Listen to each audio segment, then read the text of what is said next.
Good morning, everyone. Welcome to the Ordinary Council meeting for Wednesday, the 24th of November.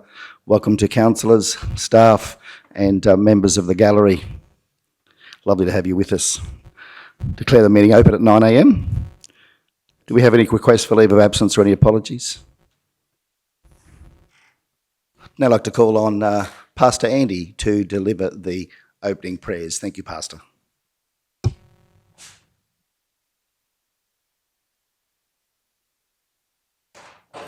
Before I pray, I was just going to invite everyone to the Kingaroy Christmas carols. They're happening on the 5th of December. It's a Sunday evening at 6 p.m. here in the Town Hall forecourt. We've got the Walmsley brothers coming back. It'll be a fantastic just celebration of Christmas. So love to invite you. I want to read a verse out of Proverbs chapter 11, verse 14. It says, "Without wise leadership, a nation falls, and there's safety in having many advisors." Let's pray. Heavenly Father, Lord, I thank you that, Lord, that you are here. And Father, I thank you that you have provided us with counselors. Father, that you have provided leadership for the South Burnett. And Father, we pray for your wisdom and your guidance on these servants. Father, I recognize that serving the community, this area, is a difficult job that oftentimes is not often appreciated and is oftentimes criticized. Father, I want to pray for your strengthening of each one in this room that are serving the community. Father, I pray that you give them wisdom, that you would give them insight, and Father, that you would accomplish through them what is best for the community. Father, we pray that you give them a spirit of unity as they serve, as they give of themselves. And Father, we pray your blessings on them. In Christ's name, amen.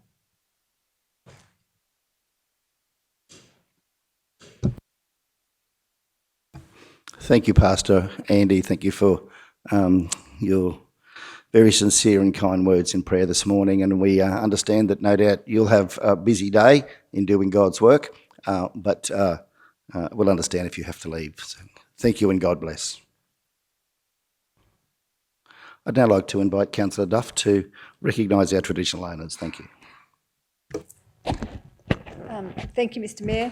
I would like to acknowledge country and the land where we meet this morning, the Waka Waka land, and acknowledge the elders, both past, present and emerging. Thank you, Mr Mayor. Thank you, Councillor. Councillors, we have the agenda provided to us. Are there any declarations of declarable or prescribed interest? Councillor Shoemaker, thank you.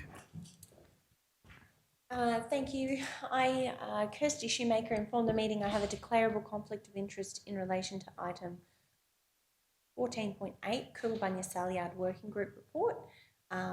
The conflict of interest arises because I've brought and sold cattle through one of the tenderers who is a cattle agent, and the matter was resolved, of course, at the council meeting on the 22nd of September 2021. I also inform the meeting that I have a declarable conflict of interest in relation to 14.1, the Bunya Mountains Community Association application under Stronger Communities Program Round 7.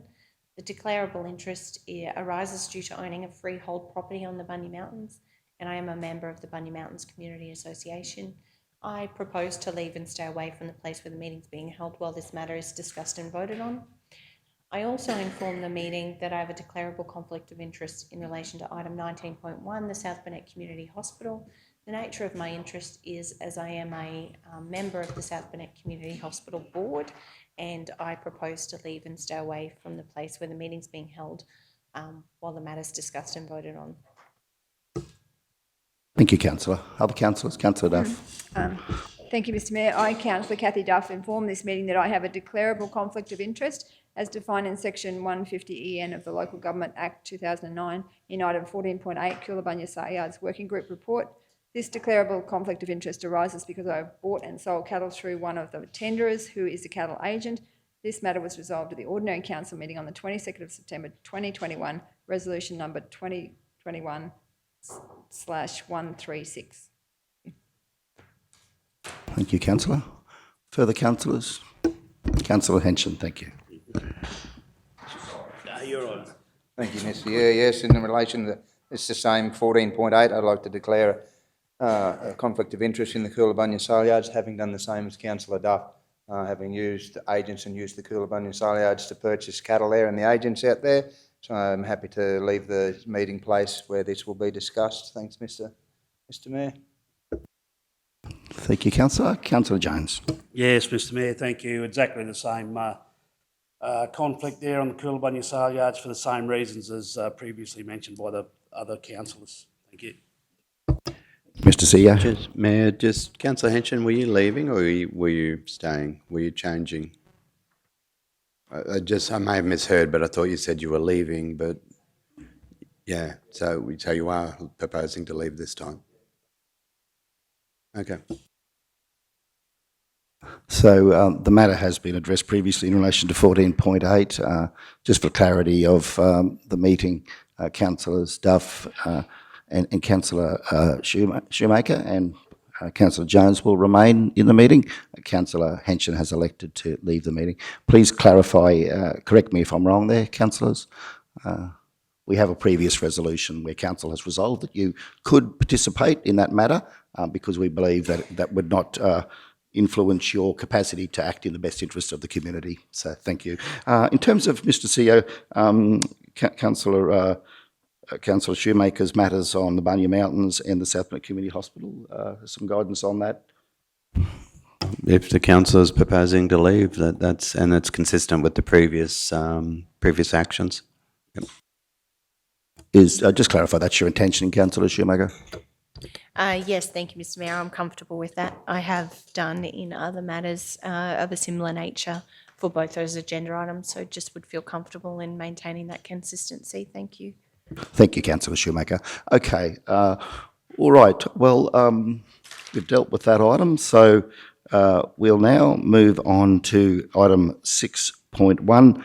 I'd like to welcome Mr. Steve Dyer from the gallery, from the community, to provide a deputation. Steve, please come up to the lectern. Yeah, and welcome. Thank you.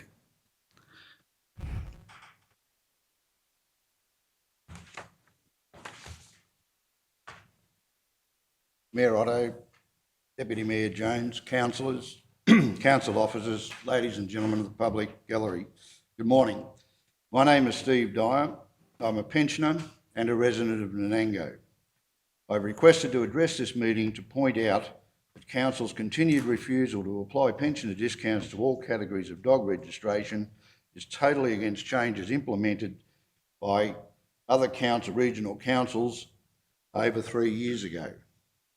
I've printed a copy of the summary, together with published fees and charges for 13 neighbouring regional councils, which I believe is before you. In looking at that summary, South Burnett Regional Council, entire dog microchipped is $131, the entire dog not microchipped $170, no pensioner discount whatsoever. Brisbane, $113.20 for a microchipped dog, $56.60 for a pensioner. Redland Shire, $158 for an entire dog, $126.90 for a microchipped dog, and $79.63. As you'll see going through that, really South Burnett Regional Council is the only one that is not putting a discount or pensioner discount on a microchipped dog or the entire dog. The information provided should be evidence enough to satisfy any further objections councillors may have in accepting the fact that it is imperative that South Burnett Regional Council start applying pensioner discounts in line with other Queensland regional councils. Failure to do this will only cause further embarrassment to council, especially when constituents are again made aware of council's handling of this matter. Further to this, I would also like to mention that while conducting my research, I found an online article that read, In a report to Council on the matter of dog registration, officers noted there were currently 3,650 dogs in the region's defined areas, and 616 of these, about 20%, were owned by pensioners. Council records also showed that 82% of the 3,650 dogs were already desexed. This meant the maximum number of entire dogs owned by pensioners in defined areas was likely to be about 110.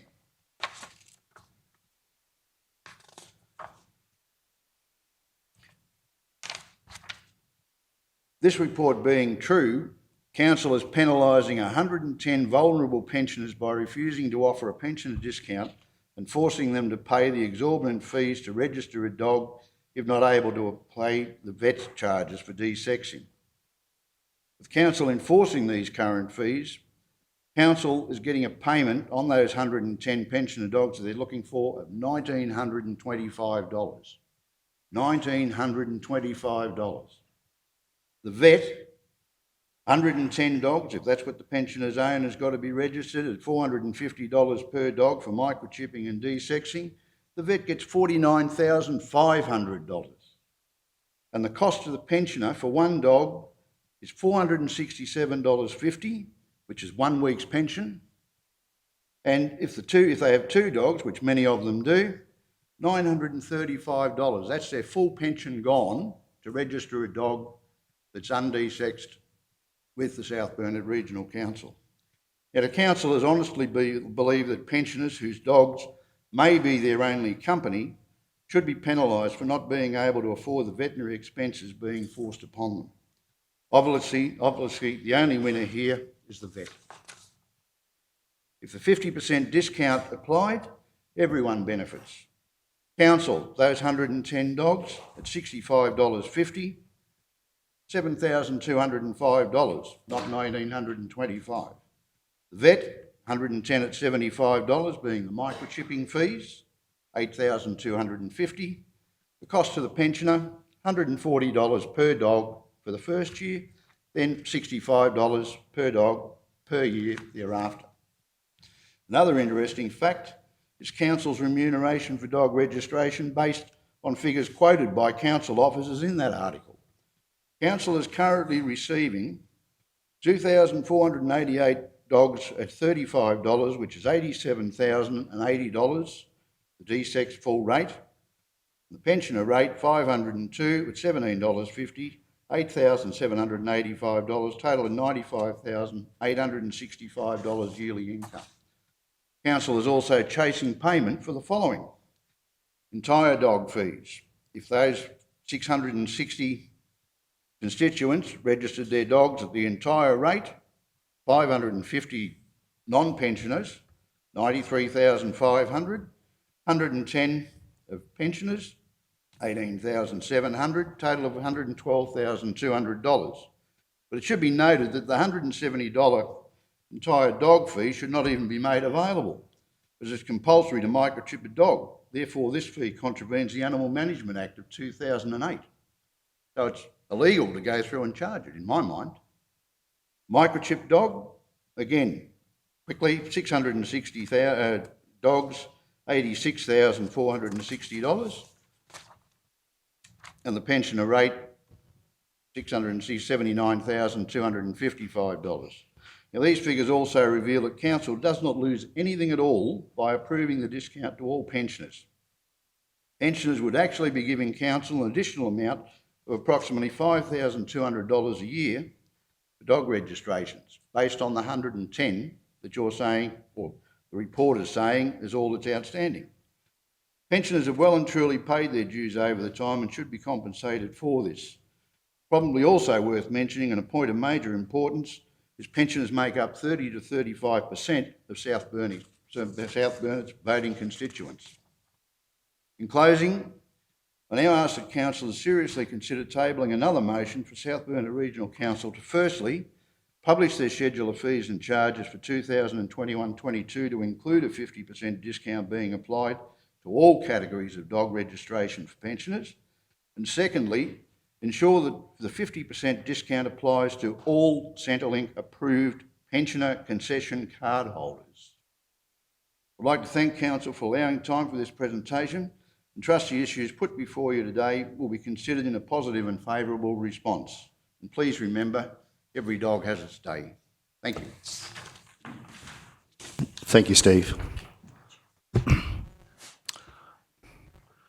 Okay, Steve, we'll certainly invite you to stay on for the meeting in the public gallery. I'd now like to call on, we have second deputation, and that's from Anne Eadie and Barbara Hockey. You're both welcome to come up to the lectern. Thank you, Anne and Barbara. And welcome to council. Good morning.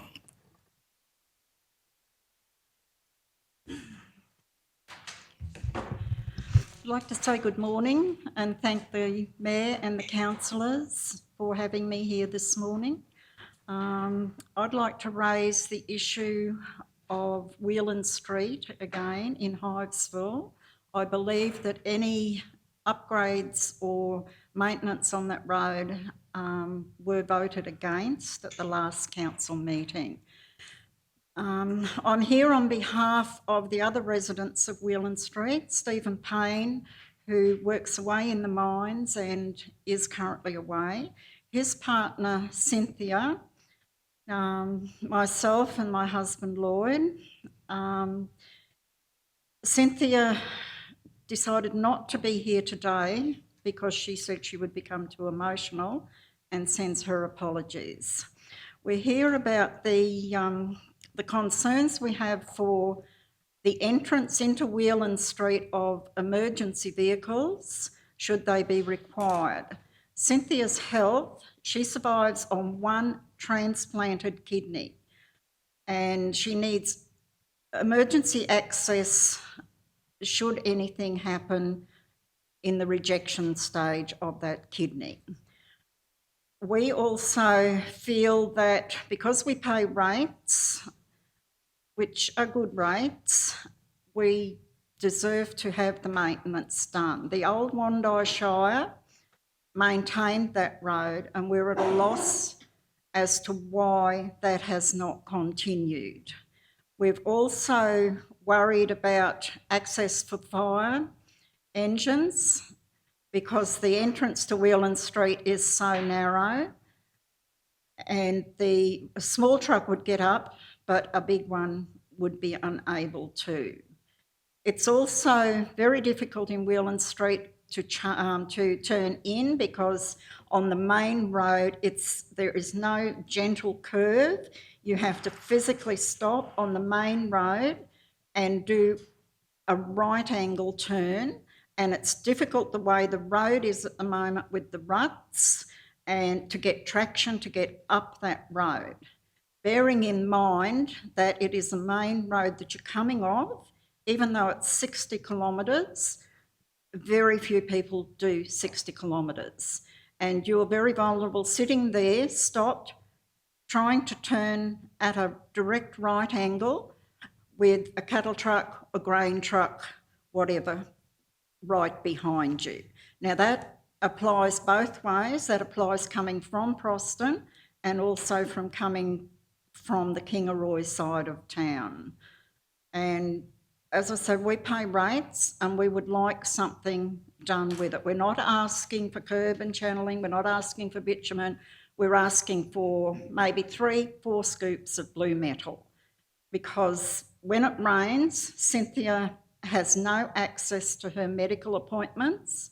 She only has a 2-wheel drive car and the water lays at the corner of Whelan Street, preventing her from getting in and out.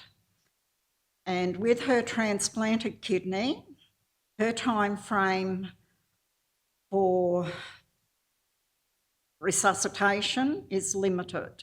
So every second that the ambulance cannot get up there and round, or that somebody cannot get her out of that street, is a huge difference than it is for somebody with 2 biological kidneys. Now, I'm supported this morning by Barbara Hockey, and I would like to hand over to her. I thank you very much for listening to me, and I hope that you support what we have to say. Thank you very much. Thank you, Anne. Good morning all, and thank you for having us here. For those who may not be aware, I hold the position of Honorary President of the Hivesville Progress Association. I'm also First Officer for the Mondial District Rural Fire Brigade, which includes that Hivesville Township. I stand here today as Barbara Hockey, citizen and ratepayer. I'm not representing those two bodies. This year marks 40 years since I purchased my property outside Hivesville, 40 years that have seen many changes for our shire. Sadly, some not for the better. Our return on investment for dollars spent on rates has steadily declined over the period, and today, I believe, is woeful. I refer you to the southburnett.com interview with Stephen Payne.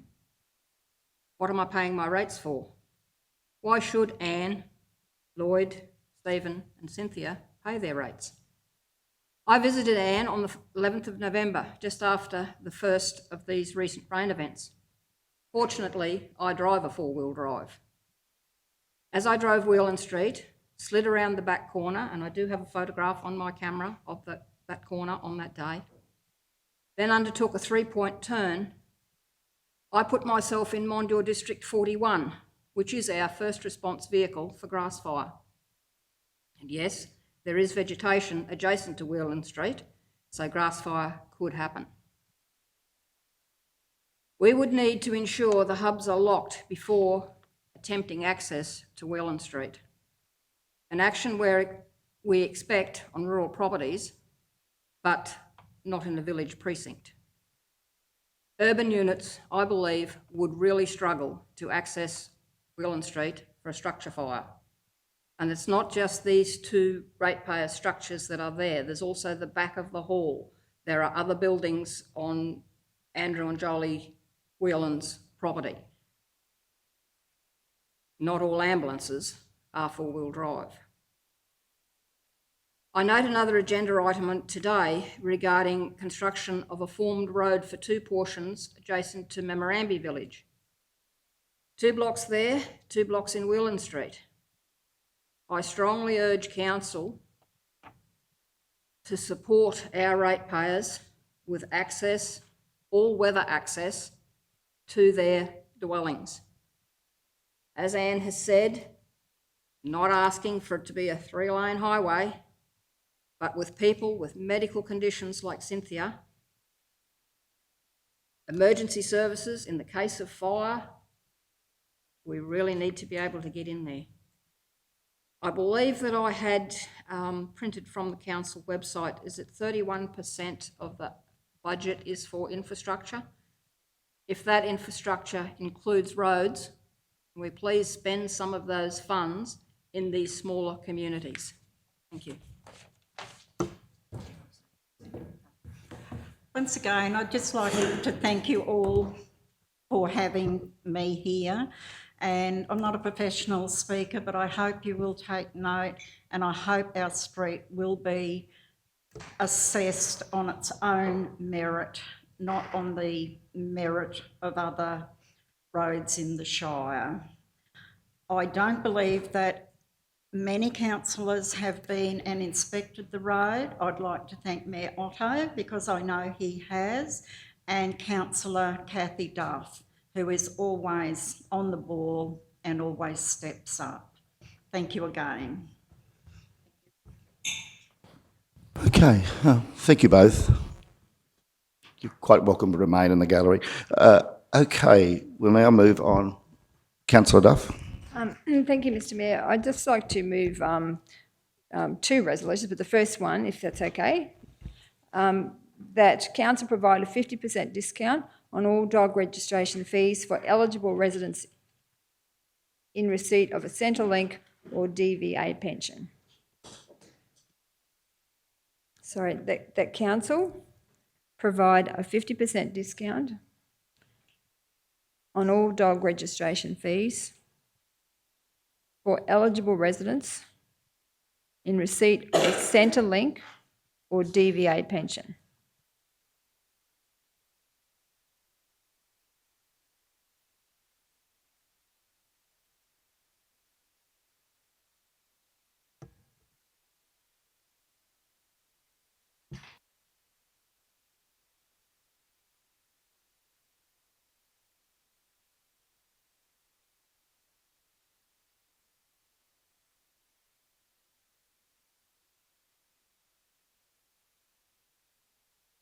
Thank you, councillor Duff. Now, look, I'm reticent to allow motions off the floor, as I've discussed before, but in this case, as a report has previously been brought to council, and we were provided with background on, I think this previously at a previous standing committee meeting, I will allow this to proceed, subject to there being a seconder. So do we have a seconder for the motion? Councillor Potter, thank you. Okay, councillor Duff, your opportunity to present. Thank you. Thank you, Mr Mayor. So a non-desexed, non-microchipped dog is around $170 per year. Most pensioners have their dogs microchipped, so the cost of a microchipped but non-desexed dog is $131 per year. So a 50% discount would bring the cost back to $65.50 per year. I don't think that that is too much to ask to support some of the most vulnerable people in our community. I think we need to support this on compassionate grounds. If we can't support our pensioners, who can we support? The cost of desexing a dog can be up to $250 for a male and up to $450 for a female. Pensioners struggle to sometimes put food on the table, and in some cases, their dog is their only companion. I don't believe that the small dogs that most pensioners have are the ones that are causing the problems on our streets. They are mostly small companion dogs that they keep for company and for their mental health and well-being. I urge you to support our pensioners, who are some of the most vulnerable people. I believe the success of a community is measured by how well it treats the most vulnerable people in the community. Other councillors are doing it, has been pointed out this morning, and showing compassion, as per the table presented to all councillors, and as was put earlier, which I hadn't heard those figures, but $1,925 is the cost to council, and the vets would be $49,500 better off. So that's the stress that we're putting on our pensioners to ask them to desex those dogs. So I urge you this morning to reconsider the motion that was previously defeated, and I've put this back on the table, and I'm hopeful that you will support this motion. Thank you. Further speakers? Councillor Potter. Thank you, Mr Mayor. I would support this motion if it said aged pension and or DVA pension, because at the moment we've just got Centrelink in receipt of Centrelink. So I do not support this motion as it stands, because that basically supports every single person who has Centrelink with an entire dog. So as before, I did support it for aged pension, the same as I think Councillor Froloff even has supported the aged pension one, but not as it stands right now. I think, just to clarify for the chamber, so Centrelink pensions as such are different to Centrelink payments. So there's various forms of Centrelink payments, and only few are classified as pensions, and only a few give rise to a pension card. So to my knowledge, there is the age pension, there is the disability support pension, and there is, I believe, a deserted wife's pension or something of that sort, or a deserted spouse pension. All of the other payments through Centrelink, I believe, councillor, are not pensions and do not give rise to a pension card. So we'd probably just need to be careful there to whether council had the appetite to include or exclude people on a disability support pension, or on perhaps, I think there's a deserted person's pension. Mr. CEO, you might help to clarify. Thank you. Yeah, Mayor. Yes, thanks, Mr. Mayor, and thank you. And I suppose just going back factually, you pulled it up. Councillors, last year in December, it was the December 16th meeting, you actually passed, and it was a factual correction, if I can give it with the presentation without getting into the rights or wrong. We actually already give a discount on all pension card holders. It was resolution 2020-214, moved Councillor Potter, seconded Councillor Duff. Council extend the pension to discount for desexed and microchip dogs from age pension to all pension card holders. So we pick up everyone. Now, last year, the one that we don't pick up, which is, again, this is why it's not to dispute the presentation, is a whole dog. So it's the only, and I'll look at General Manager O'May in case I drift off the path of right here. The only category of dog that doesn't receive a pension or discount is a whole dog. So I certainly, the intent of the resolution is if it's adopted, but at this point in time, councillor gives, and certainly over front counter, council may recall the debate last year because it was right, the renewals had all gone out. So we corrected it at the front counter and then picked up through the fees and charges a bit later during the year as far as but it's certainly at front counter. All pension, anyone who presents with a pension card gets a discount, barring a whole dog. So yeah, so if that needs just to be for all eligible residents in receipt of a pension card, as at the moment we're non-discriminatory in which pension it is. And Mr CEO, would that pick up return service people, those on DVA pensions? It would? It picks up anyone with a pension card of a pension card. So that was last year when council adopted it. We went broad. So in a lot of that, Councillor Duff, in receipt, as the CEO's CEO suggested, perhaps in receipt of a pension card? Thank you, Mr Mayor. I'm happy to change it to in receipt of a pension card. Thank you. As the CEO's articulated, should that be adopted by council, that would make it consistent with all of our other policies on pensioner discounts. Yeah? Okay. All right. Thank you. Further speakers? Anyone else? No? Councillor Henson, sorry. Couldn't see your light. Thank you. Thank you, Mr Mayor. Yeah, well, everybody knows my affiliation with animals, and I just bring to Councillor Duff's attention on page 42 of our annual report for 2021. De-sex your pet now and up to 20% off. That was last year. I can encourage all pension owners to go and see their vets because vets will look after you, and as it's been stated, entire dogs are the issue here, and if they're taken to a vet, from previous experience with myself, vets will look after you. They will perhaps give you some percentage discount or they will put a payment plan in place. Now, entire dogs, when it's mentioned that they're not the problem, most of those dogs are confined in pensioners' yards, which is great. They aren't the problem, but it's the dogs up the road and over in the next neighbourhood that when that particular female dog comes on season, you'll get dogs from 10 blocks away annoying them. And that becomes the issue. I would encourage pensioners to go to their vets and have a look at de-sexing their dogs. They become beautiful animals, more. So if you had a beautiful animal previously, I've stated this before in chambers, you love your dogs enough, you'll do anything for them.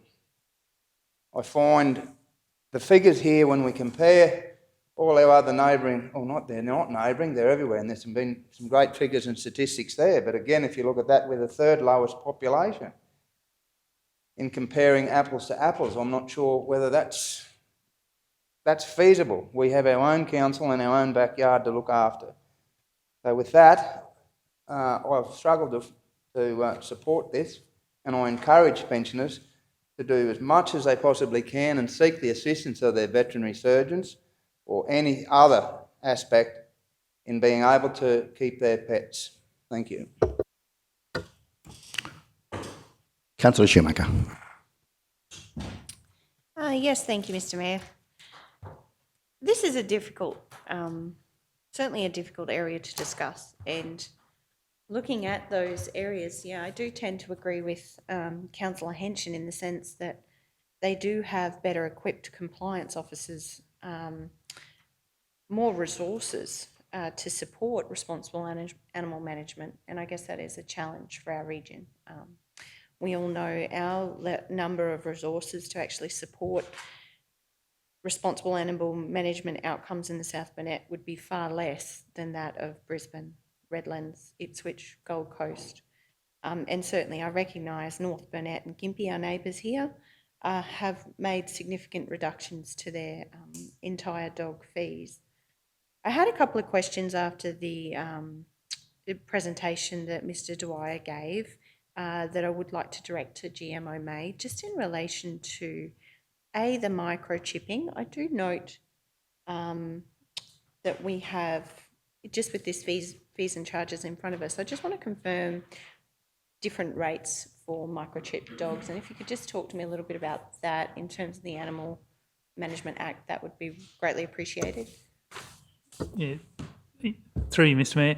Yeah, so we do have a discounted rate for microchipping. So in the So again, that's an incentive for people to have the dogs microchipped. It is a requirement now to have dogs microchipped. So any dogs that are born or any breeders, they're required to be microchipped now. There is still like the older, like I suppose over time. So those older dogs that weren't microchipped, there isn't a requirement for every dog to go back and retrospectively be microchipped, but there definitely is now. And yeah, as Mr. Dwyer said, like down in years to come when those dogs have fallen off, then they should all be microchipped. But yeah, definitely that's what the incentive is just to have those microchipped as well. Yeah, thank you. And in terms of the actual registration fee, I note that I guess it's been in place for a long time, and council reviews its charges. Just how was it originally calculated? Is it based on, the delivery of the Animal Management Act, or is it based on staffing resources, or how do we actually establish these fees? Do we look at other councils and make an assessment of what they're charging? I just would like to understand, because, historically we've looked at the fees and charges schedule and said, okay, CPI is X and it costs Y to deliver services, and some are reviewed according to that. So I just, wanted any background you can provide in terms of how the fees were actually set. Yeah, through you, Mr. Mayor. Yeah, so there's a little bit of both, I suppose, in that, Councillor Shoemaker. So the fees are generally what we call cost recovery fees, so it should be recovering the cost of providing that service. In this case, the fees don't go don't cover the full cost of the service, so general rates do subsidise this component of council's operations. So you can't charge more for a fee than the delivery of that service. So we are reviewing probably as a bulk. So like we don't go down specifically saying like a de-sex dog is going to cost us this much too, and that, so it is provision of that whole animal management service, the provision of the pound facilities. So yeah, it is difficult to split between categories and as a cost recovery. So it is as a bulk service, but yeah, they don't cover the fees completely. So on the other side, it is really looking at council setting the fees, what council sees as reasonable. The discounts are provided as that incentive for either, as we said, microchipping or de-sexing, and the pensioner discount has been provided again for those microchipped and de-sexed dogs, as that's ultimately what we like to see. And there is the definite other one we do have, which probably needs, is the defined and non-defined area. Traditionally, councils only registered dogs in town. The registration head of power was under council's local laws. With the animal management cats and dogs coming in, that extended registration as a requirement across the region, across the state, so there is no differentiation, but yeah, they're defined separately. And we have the separation there is just because of the quantum of most of the animal management activities are within the defined areas rather than in the large rural areas that so that's And probably...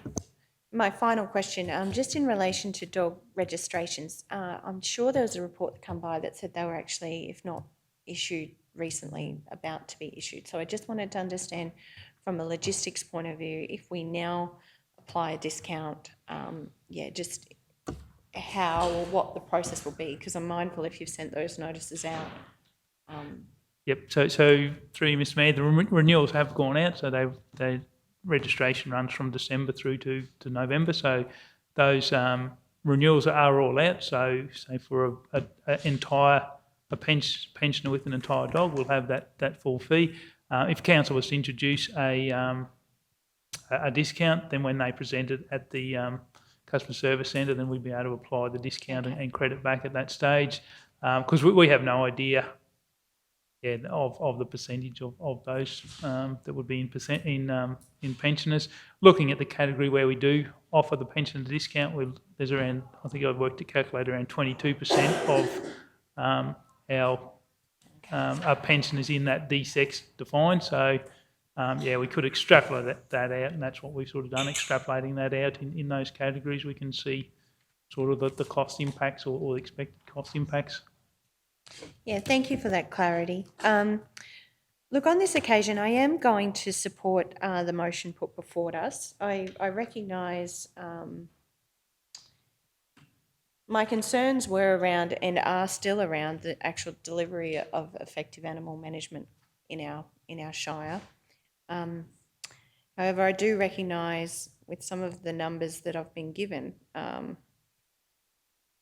there are only a few pensioners in the region that would actually qualify for this discount. I'm happy to do this until certainly the end of this year, but I would be looking to review all charges around animal management when the fees and charges become before council next year. So in this instance, it hasn't been an easy decision.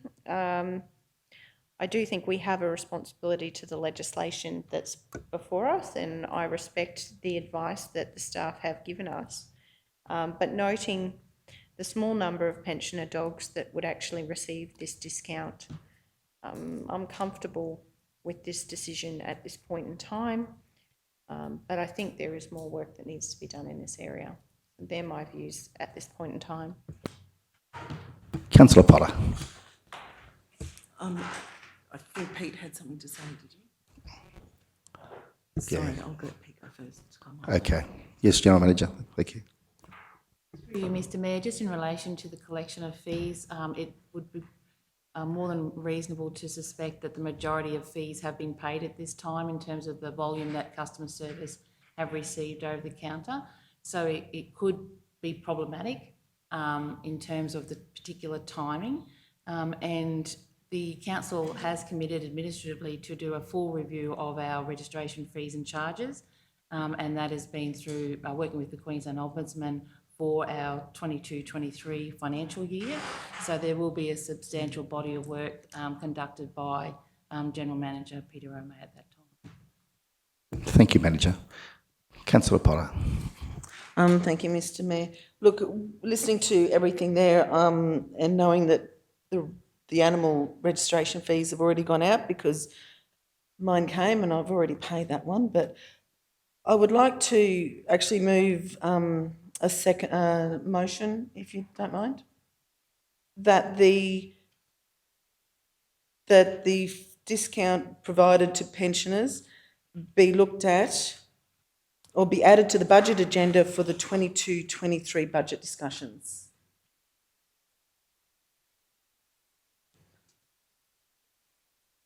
Thank you, Councillor. I've just had advice from our CEO that that's not an amendment to the original motion. It's actually a separate motion as such. Okay. So we'll deal with Councillor Duff's motion and then we'll come back to you for that. So we've just got that noted there and we'll return to that once the first matter's resolved. Okay, so we're still on Councillor Duff's motion. Further speakers? Councillor Jones, sorry. Yeah, thanks, Mayor. I get the whole conversation around the pensioners and all that sort of stuff. Councillor Henson raised a good point in our financial report. 20% discount. I'll use a male dog. We're talking $250. A quarter of that brings it down to $160, $180. Correct me if I'm wrong, Mr. GM, but a de-sexed microchip dog for a pensioner is $16.50. Is that correct? Okay, thank you. So we have an issue with our animals across the region. Okay, with dogs and cats and all that sort of stuff. So the numbers that Mr. Dwyer quoted, and there's around about $935 there was a figure that was going to be extra for pensioners. So if you were to go and de-sex a male dog, you will save $115 a year. The outlay of $200 to get that dog de-sexed will be recouped in the first 2 years. How long do we expect a normal dog to live? Well and truly over 10 years. The comments around bringing it back and giving the 50% discount and then bringing it back and then having conversation around fees and charges again at the next budget, I just think I can't get my head around that. But the fact is, $16.50 for a de-sexed dog, and we all know that that's what we're trying to encourage. At let's say $200 for a dog, it only takes 2 or 3 years and the pensioner recoups that money and then makes money over the rest of the remainder of the life of the dog. So I won't be supporting this. There is a reason for incentives to de-sex your dog. Mr Henson's right, councillor Henson's right. The problem here is the entire dog. Okay, pensioners can get, why do pensioners need, unless they're a breeder, why do they need to have an entire dog? They want companionship. They don't need the hassle of dogs coming down, jumping the fences and causing them grief and having to maintain and look after that dog. If they're desexed, that doesn't happen. I'll leave it at that. I won't be supporting these motions. Okay, further speakers before we go to Councillor Shoemaker, I think. Yes, just, sorry, Manager Carolyn provided some additional information, and I just wanted to better understand that parcel of work in terms of reviewing those fees and charges. So my concern is if we're already sort of into this process, the time, cost, effort, energy in trying to revert some of these things could outweigh the benefit. So I just want to understand the actual process you're talking about in terms of the review. Yep.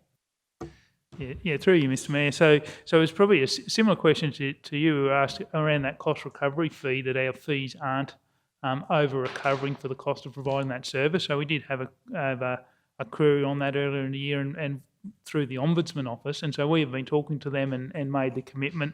We could demonstrate that the fees weren't, but we did, and that was larger fee, looking at more impoundment fees for impounding desexed registered dogs versus non-registered dogs. So it was about the whole quantum of animal fees. So we made the commitment that for the following budget that we would review and provide that sort of background on the cost of providing those services and review the fees. So it wasn't just registration; it looked at impounding of animals as well. Okay, any further speakers before we go to Councillor Duff? Right of reply. We'll go to the vote after that. Thank you. Thank you, Mr Mayor. I'm the logistics of it is part of it, but it's beside the point. This is about to me. This is a principle-based resolution. This is about even if we do go forward and we can't do it this time, it's about next time. It's about every time. It's about supporting pensioners. We've done it in every other category except the non-desexed microchipped dogs.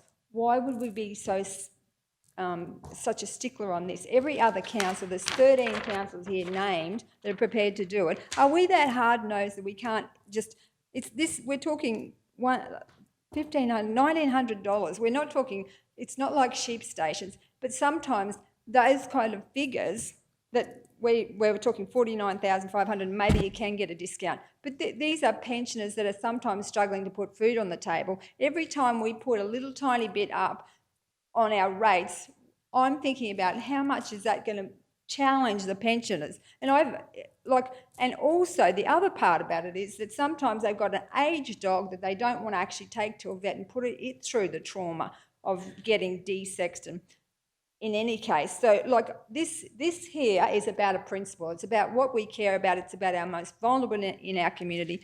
Why do we have to be so hard-nosed on this? I'm just very, very challenged by just Councillor Henson to say, if you love your dog, maybe you don't want to get it through that trauma, but also maybe you can't afford to. Maybe you just want to be able to put food on your own table. I just can't believe that we could not support this in this environment here. We've heard from Mr. Dwyer.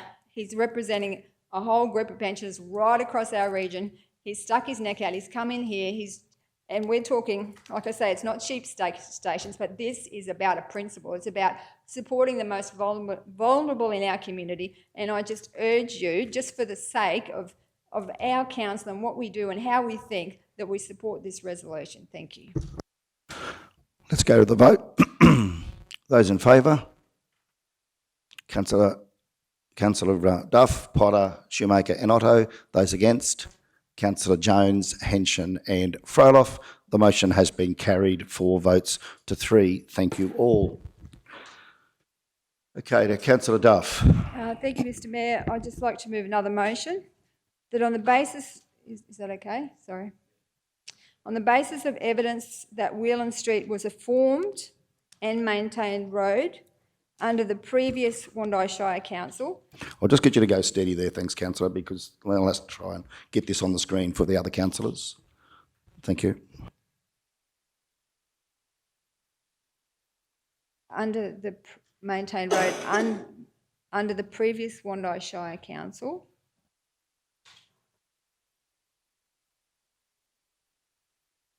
this council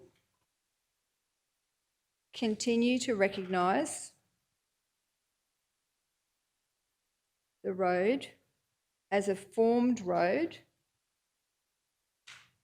and allocate capital funding to upgrade the road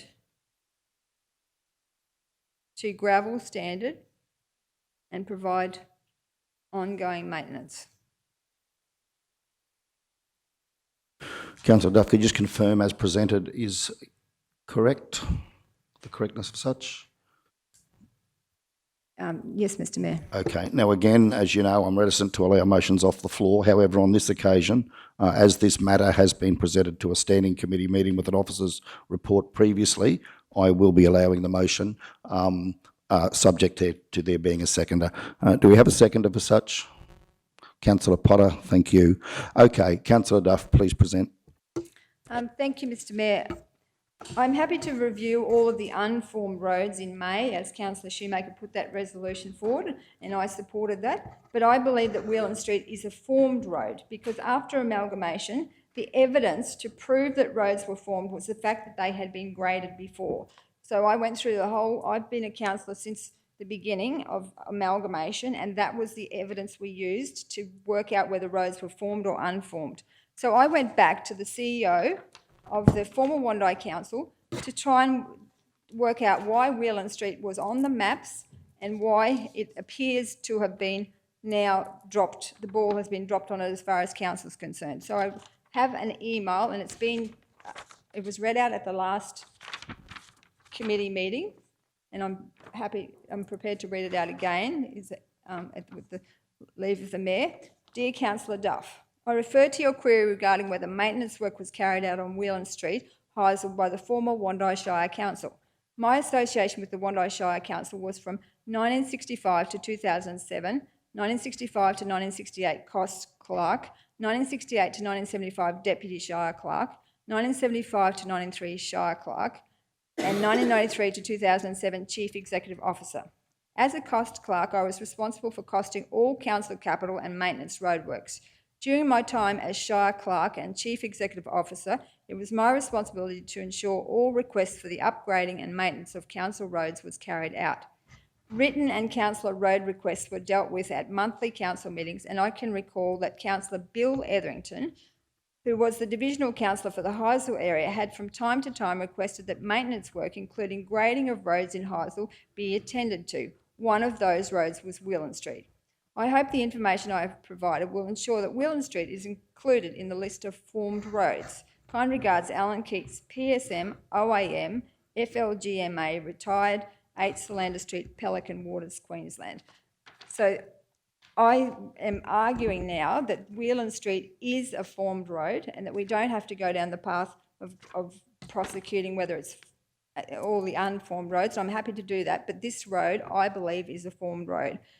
So that's the basis of my resolution, and also, as has been pointed out by the deputation from Heysel, there's issues around the health of the lady that lives down the bottom end of it, and also the fact that there's 3 people on there who pay rates. So I'm urging the council to support this resolution. Thank you. Okay, Councillor Jones. Yes, thank you. We've just had the word principles and all that sort of stuff brought up in the last item. I question the Councillor Duff. So it's not recognised on our asset register as a formed road currently. Okay, so it might have been in 2007, but as we currently sit at the South Burnett Regional Council, I don't believe, and I'm happy to be corrected, it's not. I get a nod from the GM, acting GM. It is not recognised as a formed road on our register. And I'll just throw this at you. Down in Blackbutt, I have a road called Staines Road, and the first 400 metres is formed. And Nanango Shire used to maintain it, run a grader down there at the odd times. Now, you're talking about 3 people on that Whelan Street, and I totally get and I totally understand. I hope the people up the back don't think I'm heartless, but I'm trying to be fair and consistent, as I always keep saying.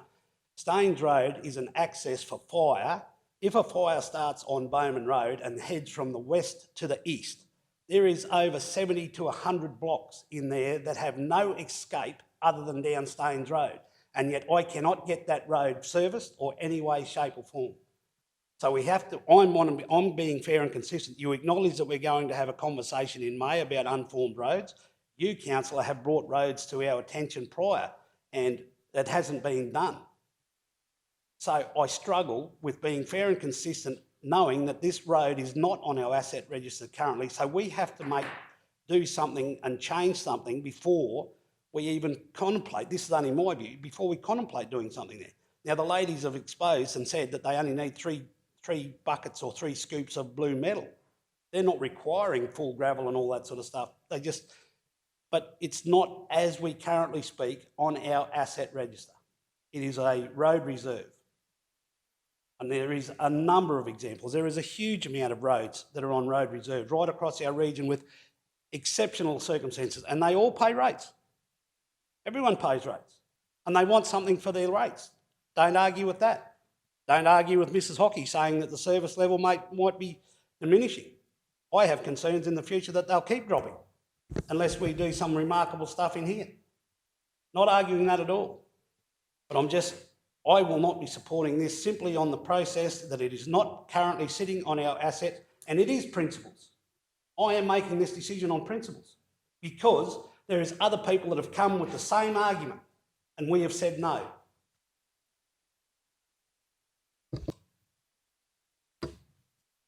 Councillor Shoemaker. Yes, thank you, Mr. Mayor. Sorry, I'm just going to sit for a moment while I read this. In the report that come to the Infrastructure Standing Committee, so some questions, Manager Jed. It says there was a council's works coordinator who was an employee for 17 years who was actually asked about the road and indicated there'd been no road maintenance carried out on Whelan Street. So I just want to confirm that's true and correct. And yep, that's still our understanding. My second question is, it says that the road reserve is approximately 10 metres wide and consists of power poles, trees, shrubs, gardens and other underground services, being that it's narrow and the width of the road reserve, it's expected to be difficult for a grader or water truck. So we looked at backhoe options, and from what the report says, it says, by way of initial cost estimate to improve the current formation of the road and stormwater drainage and to make it suited to regular maintenance, a cost of about $40,000 was envisaged. I just wanted to understand what was actually included in that cost of $40,000. If we can't grade it, what were the crews suggesting we'd actually do?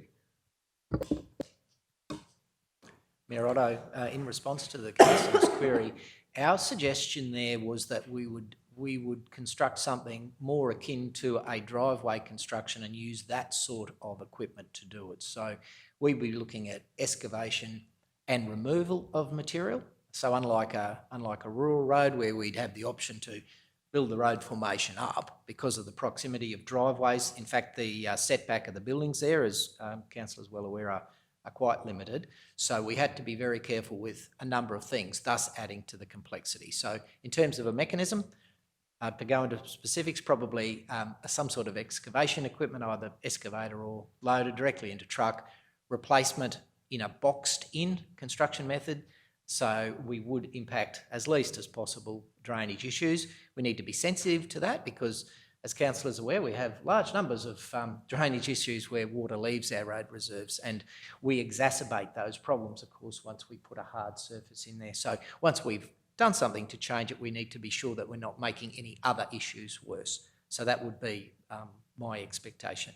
And just a supplementary question, just in terms of safety. So if we actually put this road on our register and then, or even if we don't, but we touch the road in any way, I just want to understand our due diligence, our safety requirements. So we can't, my understanding is we couldn't just put a couple of shovel loads of blue gravel in it, essentially because if we did that, we've altered the road, and then if there was an incident because we've touched it, is that a problem? Like, I'm just trying to understand from a logistics, a legal point of view, if we did something to the road which was substandard, so not to the level in which you've quoted here,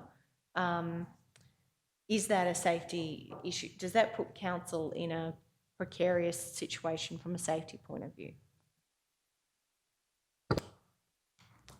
Again, Mayor Otto, in response to that question, there's probably two aspects. One is safety and one is asset management. Council officers will always recommend to undertake the work in line with council's policy, and council has a policy in relation to unmade roads and the construction standards. So we would, in the first instance, always aim to meet the standard which we would seek others to meet, of course.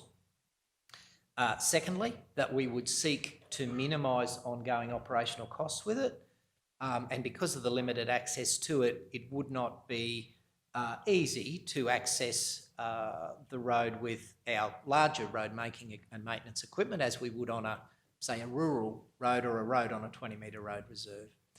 Drainage, maintenance of the drainage there is the thing that's in my mind particularly. You've got nowhere to grade material to if there's grass, etc. in the way. So from an asset management perspective, we would be aiming to provide an asset using council funds that would have the lowest longer term costs. So it may differ from a standard road. We certainly weren't looking at a full-blown urban standard for a new residential subdivision, but we would certainly strike the balance to make sure that ongoing costs were minimised, so meeting a minimum standard. If we were to meet less standard, our maintenance costs may well go up. If you weren't, for example, to treat the entire road length, the wet weather issues would just progress to a new location. And just my final question, just in terms of the funding for this. So we have a operational maintenance budget.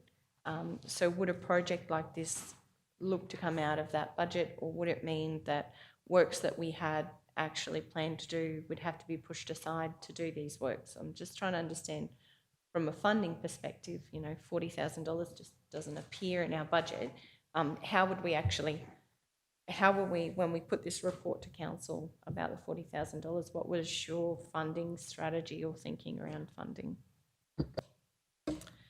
Mayor Otto, I think we would approach it just the same as our other requests for drainage upgrades and other things. So it would be a capital request, and we would seek council's consideration or whatever funding sources are available for new capital. Once the work was conducted, however, the maintenance and ongoing costs would form part of our operational funding, of course. Thank you, General Manager. Councillor Potter. Yeah, thank you. Through you, Mr Mayor, I'd just like to ask Acting GM, a question with regards to the road. Now, Barbara mentioned the safety regarding the turning. I'm curious to know if this is a road turning from the main road. Are main roads responsible for anything to do there? Councillor Potter, no. Our intersections with the declared road network are always our responsibilities. In an urban environment at 60 kilometres an hour, we would normally just see intersections if you think of any of our network or any new subdivision works. If it was a high-speed road, then the works may also inquire some intersection works, like auxiliary lanes and that sort of thing, depending on traffic. So the Department of Main Roads would dictate any works that we undertake in connecting to their road, but the cost of doing so would be at the cost of council. Sorry. So you're telling me that they're not responsible for the drainage on the side of the road there? Is that what I've heard you say? Mayor Otto, no, I might have misled you that the Main Roads is responsible for all aspects of maintenance of their network. So that includes their through carriageway and their drainage. Should we, however, need to construct a new intersection with a main road, a good example was the Memorandum, the new intersection constructed there, we would, in those instances, what we do is we meet the additional costs of constructing that intersection, any auxiliary lanes and any additional drainage works, like a culvert, for example, that would have to be put on their through road. So they basically look after what is there. Any changes or amendments that we may need to construct, they would consider, specify a standard, approve, and then we would fund. Thank you, General Manager. Councillor Shoemaker. Yeah, thank you. Thank you for the insight. Certainly, because we discussed this matter before, I appreciate the opportunity to ask so many questions. I have two trains of thought. One is that exactly, I agree with Councillor Jones. I'm actually a landholder on Staines Road. I'm fortunate I'm on the section that's actually formed, which wasn't for a number of years, so I was grateful to see a council grader in the area, because I too pay rates for an extensive period of time and hadn't seen one certainly since owning the property. So it was great. But I do recognise challenges for issues and areas like Staines Road, where my surrounding neighbours may have to get out in a fire, and currently that is the only access, and currently that in my mind needs attention, as does other unformed roads in our area. And I guess the purpose for my resolution following this discussion was, I recognise that at the moment we're hamstrung. We've got over 1,400 kilometres of sealed network and over 1,400 kilometres of unsealed network. And following the report that was put before council just recently, we recognised, in comparison to Toowoomba Regional Council, with half as much of their network, they have about triple our resources. So it's exceptional what we're able to achieve with what we have. I do think in this instance, for me, my immediate worry or concern is the lady living at the end of the street, and the ability for a ambulance to actually access her property. It's great that our team's done some preliminary work and recognised that there are some basic solutions that can be applied to this situation. And noting the exceptional amount of council's ratepayer funds that are put into the infrastructure team, into infrastructure in our community, I do see that this is only a minor project that does at some point need attention. Based on the information that I've been given, I do think all residents do deserve safe access to their properties, and I do want to do more work in this space in understanding what unformed roads offer access just like this, that need the same level of attention. And I recognise that when it comes to, and I know you're smirking, Councillor Jones, because I know you know more about this than I do, and I know you know that there are kilometres and kilometres of these things, and to solve this problem is going to take significant concentrated effort. But I also know and admire the courage you had when you came to council and recognised how poor the rural roads of this area were. And I admire the work you've done to address those issues. And I know, as you always say, they're not perfect, but we're on our way. And I do think this is an issue that does need dedicated attention. And I do recognise that's going to outlive my time in council, and it's going to take many more years of council to resolve all of these. In this instance, I am going to support Councillor Duff's request, noting that it is an issue with a person at the end of the road with a significant health concern, and I would feel absolutely terrible, to be honest, if something happened to that lady, and if our council, if it came back that our council should have fixed the road and we didn't. So the reason why I'm making this decision is in her best interests. I recognise there's more work that our council needs to do in relation to unformed roads, and I recognise that that is a giant task ahead of us. But I do think there are other people, just like this lady in Hyattsville, that that's interests are important in this chamber. So I am going to recognise this project and I am going to support the motion today. Thank you. Further speakers before we go to Councillor Duff for right of reply? No further speakers? Okay, Councillor Duff, we'll wrap up the debate and go to the vote. Thank you. Thank you, Mr Mayor. Just wanted to reiterate that, yes, thank you, Councillor Shoemaker. And I absolutely concerned about the road, that Staines Road that has been raised, and I'm really keen to have a look at that one as well, because I think that we need to look at these roads on a case-by-case basis. And as Councillor Shoemaker said, in this case, it is one that we need to do sooner rather than later. So I'm really keen and hope that the council will support this. Thank you.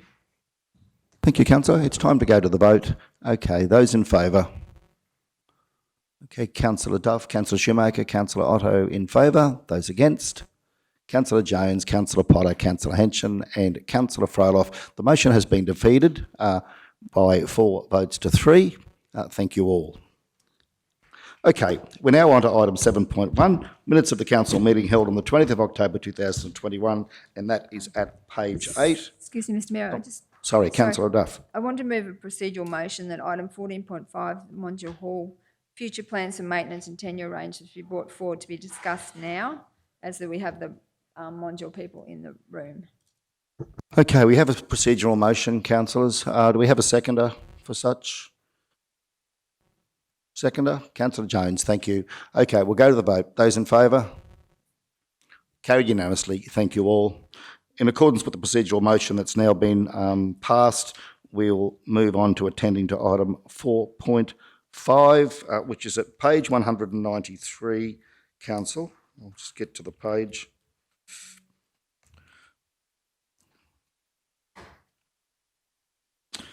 Okay, so 14.5, Mondial Hall, future plans for maintenance and tenure arrangements. And we do have an officer's recommendation here that council investigate the, please correct me if I'm wrong here, Mr Seah, but I'm just following this. Council investigate the proposal put forward by the Mondial Hall Committee dated 5 November 2021 with regards to future tenure arrangements and maintenance of the hall. Under that, we've got 2 items. Council consult with the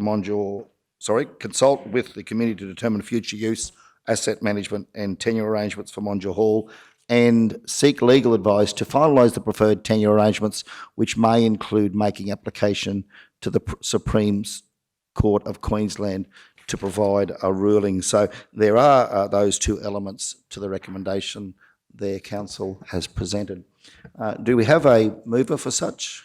Yes, we do. Sorry, Councillor Shoemaker, thank you. Yeah, Mr. Seah, are they separately, or can we join them? Oh, they're separate. There's 2 separate So can we recommendations. just confirm, sorry, the agenda, you've confused me here. We've got the summary, which is the 2 committee resolutions, the officer's recommendation that council investigate the proposal put forward by the Mondial Hall Committee dated 5th of November with regard to future tenure arrangements and maintenance of hall. And then I've got at the bottom of page 193 that council consult with the community to determine future use, asset management and tenure arrangements of Mondial Hall and seek legal advice, and part 2, seek legal advice to finalise the preferred tenure arrangements, which may include making application to the Supreme Court of Queensland to provide a ruling. So I guess that's what I thought I was moving. Yes, so sorry, Mr. CEO, there's quite a bit. They were presented as to be dealt with separately as per the standing committee. So they're just because, so the standing committee moved them as 2 separate, so they're being brought. So they're just 2 separate recommendations or from the standing committee. So the first one stands alone and then the second one's dealt with as points 1 and 2. Yeah, so that clarifies my oversight. So I'm happy to move point 1. Thank you. Yeah. That we consult with the community to use, asset management and tenure arrangements for Mondial. Yeah, no, I think to clarify, yeah. So if we go back to council, if we just go back to the recommendations from the standing committee, the first one was the item there that says that council investigate the proposal put forward. So that would be motion 1, and motion 2 would then be the next section, which has those 2 elements to it. Yeah. Yeah, well, happy to support committee resolution 21/144 by moving it. Yes, thank you. So we have Council, we have then the recommendation as moved by Councillor Shoemaker, the council investigate the proposal put forward by the Monjaw Hall Committee dated 5 November 2021 with regards to future tenure arrangements and maintenance of the hall. Do we have a seconder? Yep, Councillor Potter, thank you. Councillor Shoemaker, first right to speak. Thank you. Sorry, Councillor Duff, yes? I want to move an amendment. Is that in order? Yes, you may. I just wanted to put, and a report be brought back to the February Community Standing Committee. Should an amendment as such, or can we seek Councillor Shoemaker's guidance on that? If it's an amendment, but if both the mover and seconder agree as far as, yeah. Then, sorry, Councillor Shoemaker, Councillor Duff, you're suggesting and a report be brought back to? I wanted it to be January, but the CEO's informed me that we're not having one in January, so the February Community Standing Committee meeting. Okay. Councillor Shoemaker, your thoughts? Don't disagree around putting a time frame around it, but probably would seek GM Peter O'May's advice around this in terms of what time frame he and his committee may have in mind, noting the extensive workload they currently have in the Christmas break. So just probably wanting to understand your thoughts in relation to that. Yeah, through you, Mr. Mayor. Yeah, no, I see no problem. We can bring a report back to the February Standing Committee, and even if it is as progress, because we certainly won't be able to resolve the tenure arrangements and all that prior to February and report on that, but we we will have commenced meeting with the community and the initial things. So yeah, I think even if it would be a status report, it would be good to come back at that time frame. And you'll be able to look at, of course, I understand the 10-year arrangements. It's going to be a long-term project, but the maintenance of the hall, because I understand the hall committee had their 100-year celebrations next year. Have I got the right hall? And they were looking to have some maintenance done by the time of those celebrations. I think correct, I think it may be, yeah, certainly coming up. Councillor Duff, I think, is it 2023? Yes. I can see, Karen, could we just clarify, when are their 100-year celebrations? I think it's 2020, but certainly coming up. I think Councillor Shoemaker's right. Or 27, is it? Okay. So we've got we've got some time then. Okay. Thank you, Gallery. All right. So yes, I understand it. It'll be works in progress report, which February is probably timely to kick us off for the new year. So I'm comfortable with the suggestion by Councillor Duff. Thank you, Councillor Shoemaker. Councillor Potter, you're happy as a seconder. Thank you. Okay, so we have the motion with that slight change there now. So, Councillor Shoemaker, did you want to speak to the motion? Thank you. Thank you, Mr. Mayor. I just really want to commend the team for their views in terms of community engagement around this topic, and really actually taking the time to sit with the hall committee and to really work together as we look at some of the challenges around the maintenance of the hall. So I recognise there's a lot of work to be done, and I certainly just appreciate the approach in terms of being at the table with the hall committee, who have a long-term vested interest in the hall. As we've just heard, it celebrates its 100-year celebrations in 2027, so it's been a long-standing part of our community. And I also recognise in these discussions, facilities like these were built and constructed by our pioneers and forefathers, and I think actually just taking the time out to really work through some of these challenges is really important.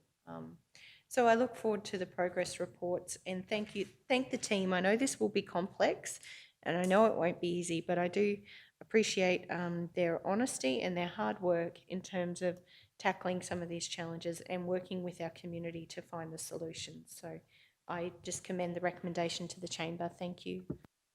Thank you, Councillor. Other speakers, Councillor Duff. Thank you, Mr. Mayor. I'm really keen to support working with the committee on this proposal, as they have rather urgent timelines, given that they have a grant to do the disabled toilets. The committee are keen to look at doing the hall, the stumps and the toilets together to decrease the cost of building applications and design by putting the three projects together. They've also offered to take ownership of the hall if they can get some funding support from council. And I think it's a really good offer, and I'm going to actually amend the second motion just to flag that. Thank you. Further speakers? Councillor Jones. Mr. Mayor, can you just clarify for me? So the committee resolution and then the officer's recommendation, are they not one and the same, or is there, can somebody tell me the difference between them? It's the officer's recommendation goes to the standing committee. This committee adopts or a version thereof. When we bring because the committee is recommending so the top line, the committee recommends to council. So occasionally we will tidy up the recommendation if there's a need to change the wording, but other than that, it's what the committee recommends is put forward to the ordinary meeting for adoption, because the standing committees do not carry a delegation. So Councillor Jones, sorry, so we're just dealing with, as Councillor Shoemaker said, 2021/144, that first recommendation, and then 145 would be dealt with separately, yeah. Just on page 193. Yeah, we've got the committee recommended 144, so that's the one we're just dealing with at the moment, if that helps clarify. So is there any need to have that discussed about a committee resolution, or can we go straight to the officer's recommendation and discuss it there? Do we need to go on that committee resolution? There's two separate recommendations. So the first one addresses the proposal put forward by the Mondial Hall Committee and council staff with regards to investigating the proposal and then the council staff working with that.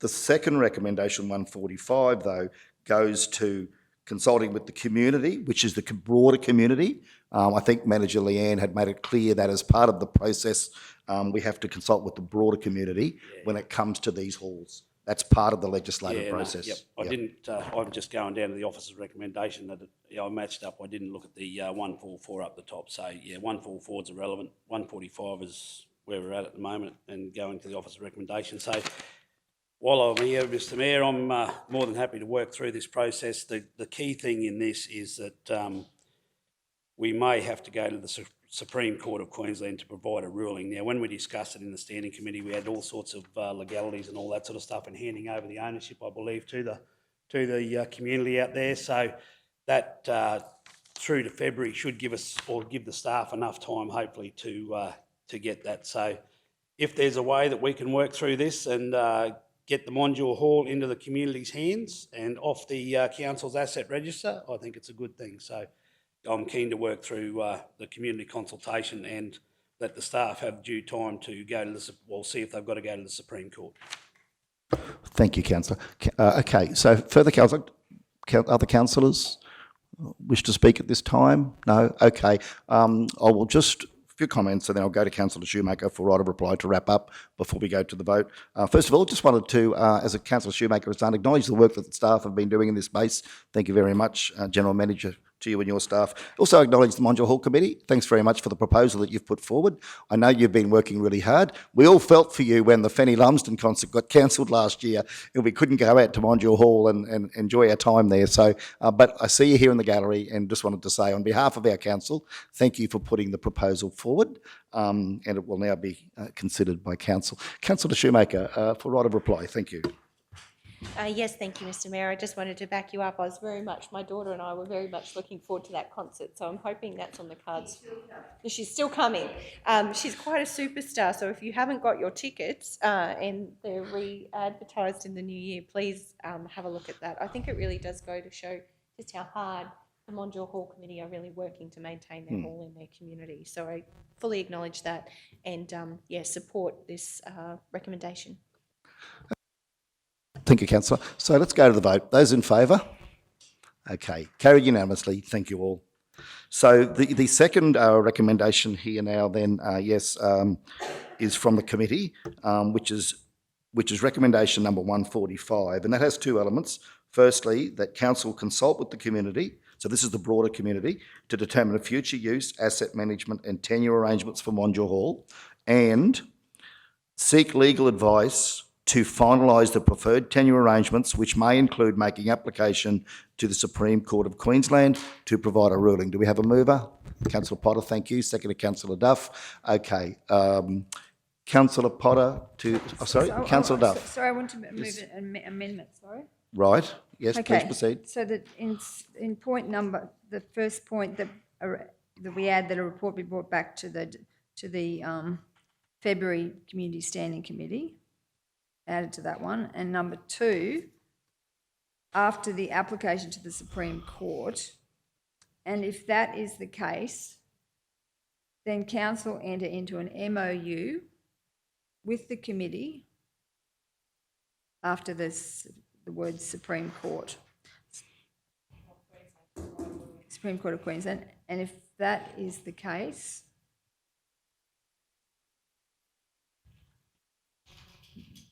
then council enter into an MOU with the committee to ensure that they can progress building works prior to the 30th of June 2022. The first one was that in point number 1 was that a report be brought back to the February Community Standing Committee.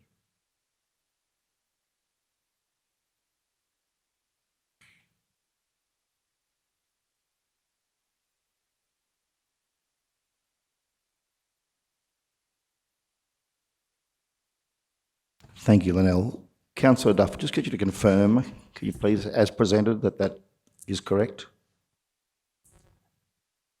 Yes, Mr Mayor. Okay, so you've put forward a motion here to amend, so we'll need to deal with the amendment first, and then should the amendment be resolved, it would then become the substantive resolution as such. So we had the... Oh, well, yeah, so the additions would become the amendment, I would suggest there. Mr CEO, or alternatively, Councillor Potter, are you happy to have that as the original substantive motion? Not at the moment, Mr Mayor. I need to seek further information from maybe the CEO or GMOMA, because I realise that working with the Supreme Court of Queensland, things don't happen fast. Yes. So I'm thinking that it's not going to be done before the time that Councillor Duff would like Yes. it. And also the report back to Standing Committee, if we're going for community consultation, that's going to take a time period as well. So just like seek information and clarification with those points. Thanks. Thank you, Councillor. And I think in light of Councillor's hesitation as the mover here to proceed, we would need to deal with this as an amendment as such. And I think we have got some fairly significant changes there in terms of introducing an MOU pursuant to a Supreme Court ruling. My view is that it needs to be dealt with as a separate motion, as an amendment as such, discussed properly by council, and then we can determine whether it becomes a substantive motion. So, Councillor Duff, we have your motion there as an amendment. I'll be taking that as an amendment, as put forward by you. Do we have a seconder for that amendment? Councillor Jones, thank you. Okay, so we'll now go into debate on the amendment as to whether it should become the substantive motion. Councillor Duff, first right to speak. Thank you. Thank you, Mr Mayor. The reason why I've put this forward is, and I know Councillor Jones shares my views on the fact that there's timelines, and the reason why the committee has put the original letter forward to do proposal to actually take on the hall was because they have a grant that they're trying to acquit by the 30th of June for the wheelchair access toilets.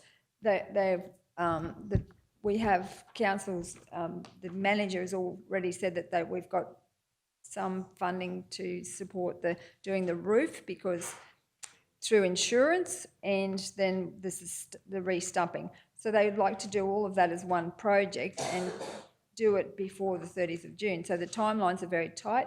The manager, Leanne, had suggested an MOU. She actually suggested that at the last meeting. If necessary, we might need to do something like that to actually, because we're talking 12 months, I think manager Leanne said, if it goes to the Supreme Court, well, that's going to put all of the plans and hopes and dreams of the Modular Hall Committee out the window because it's just going to take way too long. So just wanting to put the MOU in there with the committee to ensure they can progress those building proposals that they want to go forward with. Thank you. I think we're probably all keen to hear from General Manager O'May in terms of the implications of what Councillor Duff is suggesting here. Thank you, General Manager. Yeah, through you, Mr Mayor. I probably do see them as two separate items. Like the Supreme Court, like the application to resolve the tenure arrangement, as Councillor Duff said, will take a period of time because there is a process to go through. And when we are talking about consulting, it's not just consulting with the Mondra Hall Committee. So there will be a process because council is the trustee on behalf of the community of Mondra. So there will be a process, and I can't off the top of my head say like the timeframe that we'll have to advertise and how widespread we need to invite people to have input into that. So resolving the tenure, I think, is a process we need to follow through. But I think what Councillor Duff is talking about, we also need to have whether it's a separate process through an MOU to allow, even though while council is trustee of the hall, we can work with the Mondra Hall Committee, whether it be through an MOU, to get those works completed. So it's the Supreme Court is around resolving the tenure. So if the hall gets transferred to the Hall Committee, then it's their hall, and that will take a little bit of time. But in the interim, yeah, I do believe we'd need to. I just wouldn't be tying the two together. I think if we want to do something separate with the committee, it should be a separate arrangement, and we resolve the. And it would also be reflective, I suppose, that you wouldn't want an MOU that was going to be for a long period of time. It might be for that specific project, so you wouldn't want to tie yourself up to something that was going to impinge on the tenure resolution down the track. So General Manager, so if I can just clarify, so there is scope for council, should council choose to enter into an appropriate memorandum of understanding with, for example, if that was the Hall Committee, while the Supreme Court is undertaking their process of assessing our application. Is that what we're saying here? I just want to confirm that, please. Yeah, through you. So it's council's holding the asset on behalf of the community. So if council is prepared to allow the community to provide those improvements to that facility, as we do on a number of things, then that could occur at the moment. And so, yeah, you could certainly put that in an MOU. Thank you, General Manager. Councillor Jones. Yeah, thanks, Mayor. Councillor Duff alluded that on timeframes, we did have a conversation around time and all that sort of stuff and whether we could separate this. We were talking about, we've got another couple of halls, or Tingura Hall and all that sort of stuff that we need to go possibly to the Supreme Court. I just want to clarify, Councillor Duff, you're saying that the committee want to do a disabled access toilet, the kitchen upgrades, and quick. Sorry, disabled access towards the roof and stumping. Okay, so, yeah, I understand everything. I just don't know if this work is done with the rest of the work that needs doing out there. Is it going to hinder or alter or damage any of the work that's done with the other or the other work and the improvements that we need to do out there? So it's all, that will finish the hall. So and this is the letter, they asked that they could give us money to do the roof, because we've got some insurance money to do the roof. Then they've asked in this letter some money to support the stumping and do the wheelchair access. So you can't do the wheelchair access without the stumps being done. So that's why it's a package, and they want to do it all as one. And then the whole hall will be first class, will be finished. The roof, the stumping, and the wheelchair access. Okay, so in that letter that you said there, the financial assistance from the council. Now, I don't know the scenarios behind the community when you applied for the grants and all that sort of stuff. Was there discussions held with council? Was there approval given to Yeah. to go ahead with the grant? Right. That's fine. So that's good to see that process being followed. So, And just if I could, Councillor Jones, just interject here. In terms of the proposal that's been put forward by the committee, we did have a resolution on the books to treat that within the confidential section of the last meeting. So in accordance with that resolution, I would again ask for caution. We don't want the details disclosed here of that submission. It was resolved by council it should be dealt with confidentially for commercial confidential regions under 254J-G of the regulations. So please, no disclosure in relation to the proposal if we could, councillors. Thank you. But yeah, please proceed, councillor Jones. So, yeah, look, I'm more than happy to try and work through this and just a little bit hesitant on that MOU. I understand the time frame and the works that need to be done. Has the grant been successful? It has, so you've got the money. Okay, so we're getting to a point where, yeah, I'll sit and have a little think about it, Mr. Mayor.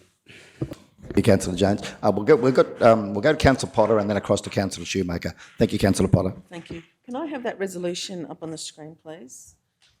So with regards to this particular resolution, I think we need to make a point 3, and the point 3 is actually the council enter into MOU, keep it actually separate from point 2. So there should be a point 3, and that's the MOU point, because that way it's kept separate from the application point. And I think with regards to that, because they've already got the grant and everything like that, my personal belief is that we really need to work with the Hall Committee so we can get the works done, they can use their grant money and we can get this sorted. Yes, and I think that's consistent with what General Manager O'May was indicating, wasn't he, General Manager, that we separate that from point 2. Thank you, councillor Potter. Councillor Duff and councillor Jones, are you both comfortable with that?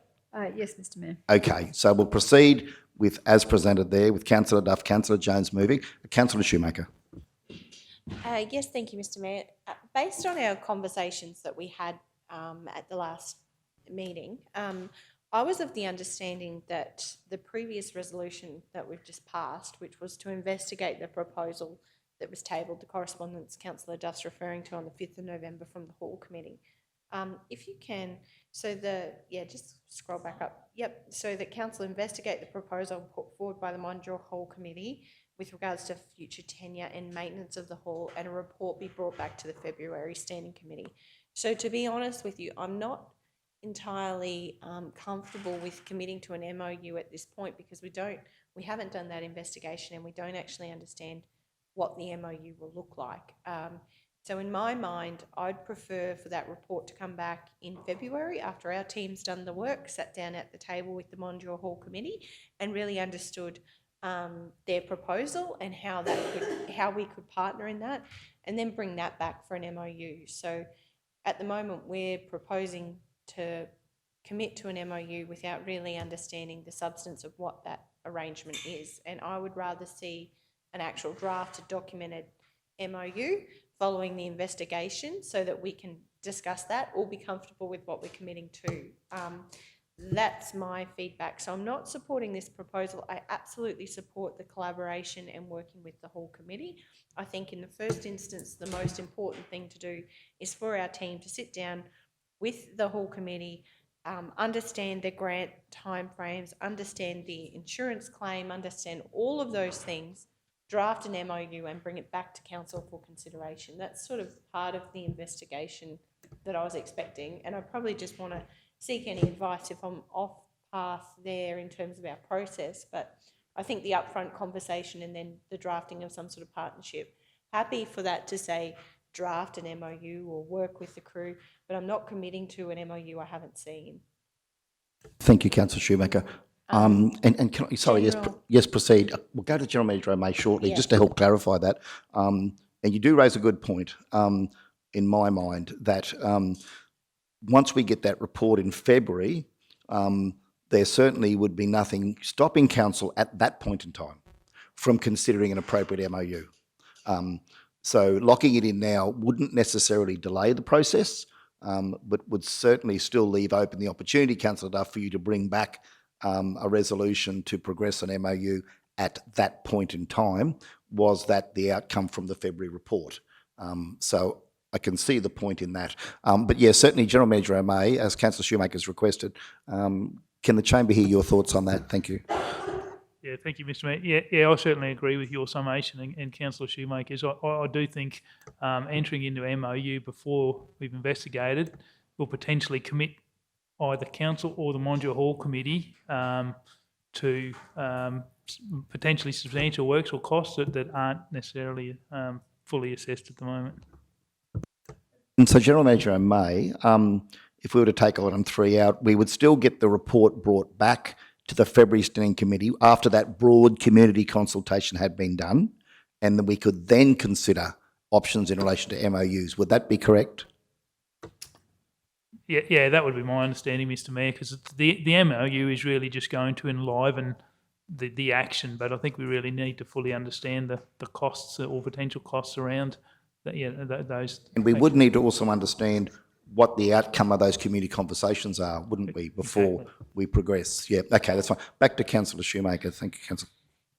Yes, Mr Mayor, and I'm just concerned in terms of that broader community consultation. I think it's very important that the report, we keep a finger on the pulse in terms of working with the committee by the February Community Standing Committee meeting. But I think to really undertake the broad community consultation over this Christmas period into the New Year's, probably not sure that's the ideal period to be undertaking those broader conversations. So I'm probably thinking you probably need a little bit more time for more community-based consultation. I don't know whether you were planning on that to be ongoing or whether that February timeframe to actually reach the community consultation envisaged is enough time with the Christmas period. Is probably just what I want to confirm, General Manager O'May. Thank you, Councillor. And GM O'May, yeah, if you could just get some advice around that. But I'm also conscious of the fact that where we're trying to line up the February date on both the Hall Committee consultation and the community consultation. So by February, we could have an understanding as to what the Hall Committee investigations have provided and also what we're hearing from the community out there. But yeah, certainly, please, your advice. Thank you. Yeah, I do think, yeah, so that the consultation with the Hall Committee needs to be, like, that's the time critical one that we need to be progressing and looking at those works for the Hall. So the resolving the tenure arrangement can take a bit longer. You will be trying to incorporate that in, but the main thing, I suppose, is if we have, even if it is a progression or to finalising the tenure, we really need to determine, say what the Hall Committee and what council are committing to that hall. So as far as the maintenance and upgrades and completing the building works. I think we're at the point now where, Councillor Duff, would you be prepared to consider point 3 as a separate, I don't want to drag this out too much, but want to get it right, would you be prepared to consider that as a separate motion? Because it probably does swing to a large extent off the first motion, which was 144, which talks about the proposal from the Hall Committee. Your MOU really relates to that more so. Would you be prepared to put that as a separate motion? Yeah, yes, Mr Mayor. Okay. So, sorry, Linnell, I know we're going 3 steps forward, 2 steps back, but we want to get this clear. And I think but no, look, I'm not happy to support that. Well, As a second, just- I'm not happy to support that. you're not, okay. Sorry, Linnell, put that back in then. If we don't have support from the second, we can't progress. Okay, look, we're going to go, Councillor Shoemaker, I'll just get you, I'll come back to you shortly. Councillor Jones has had his light on. Councillor Jones, your thoughts? And then we'll go to Councillor Shoemaker and thanks, Councillor Mr. Duff for Mayor. right. As the second, I just want to make it clear that I second this motion just to enable this discussion to happen. I have serious concerns around that MOU that Councillor Shoemaker highlighted to, but knowing a little bit about the ladies that are sitting down the back, I think February will be ample time. I think these ladies will get out into the community and get exactly the answers that we require here, and they're all giving me the nod of approval down there. I have full faith in them. I think February would be sufficient time to get that information, and that will enable us. I would like to see number 3 drop right out and left alone until, like you indicated, Mr Mayor, we come back in February, we have that option then when we get all the information from the community consultation, and then we can change that. But so that's my views on that. Thank you, Councillor. We have to deal with it as it stands, as presented. Mr CEO's just given me some advice around that. Look, Councillor Duff, you have right of reply, okay? I just want to amend it. Can I amend it? Well, no, you can't. No, okay. As presented, we've got to deal with this resolution, okay? If it doesn't get up, you're entitled to put up another motion at that point in time. Yeah, we'd fall back to the substantive then at this point in time. Councillor Duff. Okay. Other speakers first. Okay, Councillor Shoemaker, then we'll come back to right of reply. Thank you. Yes, thank you for the clarification around the February timeframe. I'm more than comfortable with that. Certainly, I think the legal advice in that tenure process will take time, and we have to of course, make sure that we do that in true partnership and collaboration with the Mondial Hall Committee. But the MOU, I won't be supporting this motion as it stands because, as we have discussed, I'd be much more comfortable if our team works with the Mondial Hall Committee and brings back a draft MOU or some arrangement in terms of how we go forward with those maintenance requirements. So by the February sort of timeframe. So I'm not going to support this motion just purely because of that MOU clause. I would never commit to an MOU without actually physically seeing it myself and agreeing to all the terms and conditions in that. And I do that out of respect and responsibility of the role in which I have, which is to be the devil is always in the detail. And I believe our due diligence is to ensure that any MOU is true to the essence of why we enter into it and is clearly understood by both parties. So I'm not supporting this. I would support an MOU after those February discussions based on the proviso that I actually get to see it, read it, check it, ensure that I believe it's true and relevant to what we've discussed. So I'm not supporting this amendment on those conditions. Thank you. Thank you, councillor. Right of reply, councillor Duff. Thank So, you. Mr Mayor, I'm hearing what everyone says, and I'm just, all I want to do was just see if we could just put that a draft or that an MOU be considered as part of the discussions. It's just to put that on the table to give some hope around getting it all done. That was basically my thoughts. To the CEO of this thing. I'm going to sound like it's certainly the intent. I'm not sure that from the discussions that the first one that you've already passed has not already got this embedded in it somewhere that's part of the 144 that the proposal put forward, and that would certainly, an MAU would certainly be considered as part of that. So if the amendment doesn't get up, you drop back to if it does get up, well, that's what it is. If it doesn't get up, well, then we drop back to the substantive motions, which is points 1 and 2, in any which case, certainly we've got from 144, the aim and the target is to bring back reports to February. So it would be the leave of the meeting, Mayor, to change that to council consider a draft MOU, but yeah, whether that's the leave of the meeting. Yeah, look, and through these debates, sometimes we have to tweak things to get the outcome that the council is seeking to achieve. So, Councillor Duff, this is a matter for you and Councillor Jones now. If that is the case, then council consider a draft MOU. Are you both in agreement with that? Okay, all right. So we then have that, but I'm going to give other councillors the chance to speak here again before we wrap this up, because that is a slight change. That if that is the case, then council consider a draft MOU as point 3.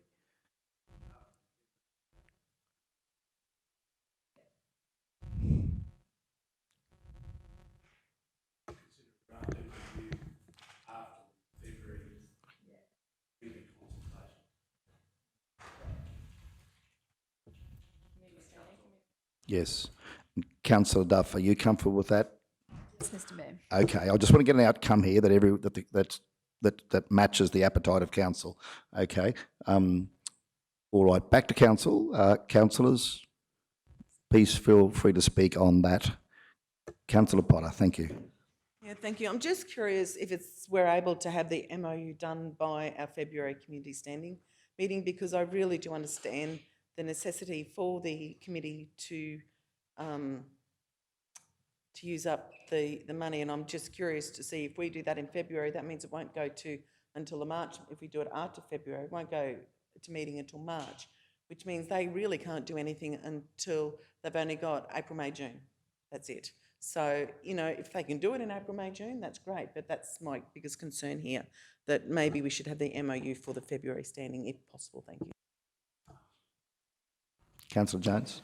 Yeah, thanks. Yeah, I appreciate your concerns there, Councillor Potter, but I do believe that if the money, I'm not sure what grant you've got, but I believe normally with grant funding and all that sort of stuff, if you've started before the completion date and all that sort of stuff with procurement, I don't know, but there's ways, if we can get all the feedback by February and bring it back into this you know, there's options of special meetings, all that sort of stuff. There's options there for us to, once we get the feedback and we're all comfortable as a council with what they're proposing and what they're trying to do, I think we can, providing that they bring back the information that is necessary and required and keeps everybody happy, I think we've got an option there to progress it. Thank you. Thanks, Councillor Potter and Councillor Jones. Further speakers? Any other views, councillors? No. Councillor Shoemaker. We've still got to, so we're going to investigate, and then this resolution, I just want to confirm, so this resolution would mean that my expectation that when the investigations come back, there'll be a draft MOU accompanying it in terms of how we deliver on the proposal put forward by the Mondial Hall Committee. That's how I'm understanding it. I just want to confirm, because there's been so much conversation, that that's actually what I would see at the February Council Committee. Is that, and are we actually anticipating the outcomes of something before we've actually done that work? I just Yes, want that and I clarity. think, yeah, I'm feeling a bit the same here without making any more changes, but there's an assumption embedded in item 3 that the broad community consultation will determine that the Hall Committee's proposal is progressed. But what if the broad community come up with a different proposal? I know it's bizarre to say, but technically that could happen.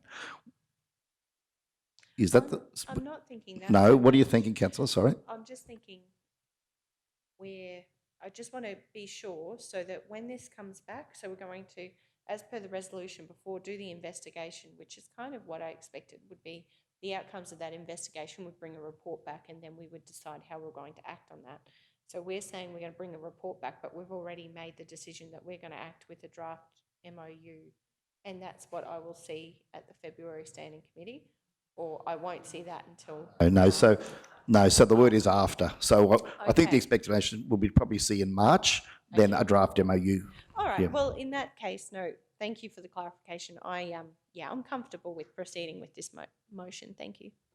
Thank you, councillor. Okay, any further speakers before we go back to councillor Henson? Thank you. I'm just going to be very quick. Can I just firstly wish you all the best with your Mondial Hall? And as you've seen, this is going around this chamber, around and around. I'm starting to get giddy. We all are aiming for the same thing here, so can appreciate the questions and the conversation that's been had.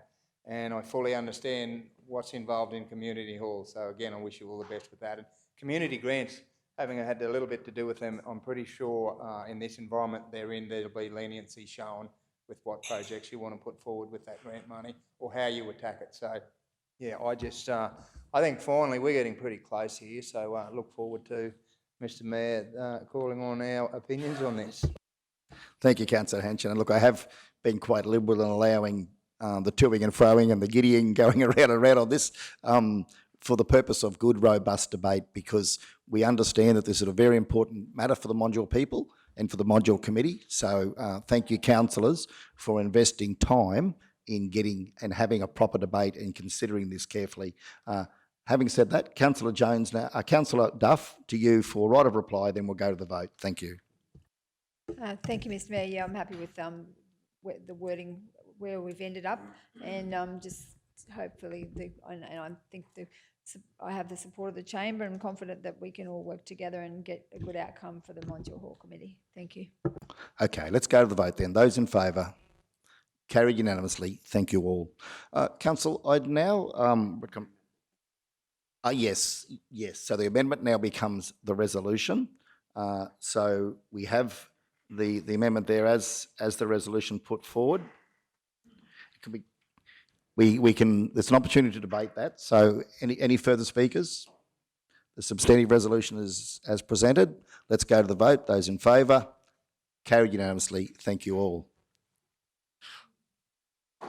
Now, we're yet to get to 7.1, which is the minutes of the previous meeting. I'm going to move a motion, a procedural motion, that we adjourn for morning tea and resume at 11:15 a.m. Do I have a seconder? Councillor Henson, you're pointing at me or putting your finger up? Okay, so we can't have that happening. So I'll seconder for that. Thanks, Councillor Henson. Those in favour? Thank you. We'll now adjourn the meeting and resume at 11:15 a.m. Thank you all. Okay, I'll now move that we reopen the meeting at 11:28am. Do we have a seconder? Councillor Henson, those in favour? Carried unanimously, thank you all. Next item is 7.1, minutes of the council meeting held on the 20th of October 2021. That is at page 8, and the recommendation is that the minutes of the council meeting held on 20 October 2021 be received and the recommendations therein be adopted. Do we have a mover? Councillor Potter, seconder Councillor Henson. Speakers? Go to the vote. Those in favour? Carried unanimously, thank you all. 7.2, minutes of the special council meeting held on the 3rd of November 2021. That's at page 33, and it's recommended that those minutes be received and the recommendations therein be adopted. Do we have a mover? Councillor Henson, seconder Councillor Froloff. Speakers? Go to the vote. Those in favour? Carried unanimously. Thank you all. 7.3, minutes of the Corporate Risk and Audit Advisory Committee meeting held on the 10th of September 2021 at 39, and the recommendation is that the minutes be received. Do we have a mover? Councillor Potter, seconder Councillor Jones. Speakers? Questions in relation to the audit minutes? If not, we'll go to the vote. Those in favour? Carried unanimously. Thank you all. 7.4, minutes of the Corporate Risk and Advisory Committee held on the 5th of October 2021. That is at 48. And again, the recommendation is that those minutes held on the 5th of October be received. Do we have a mover? Councillor Henson, second Councillor Potter. Speakers? We'll go to the vote. Those in favour? Carried unanimously. Thank you all.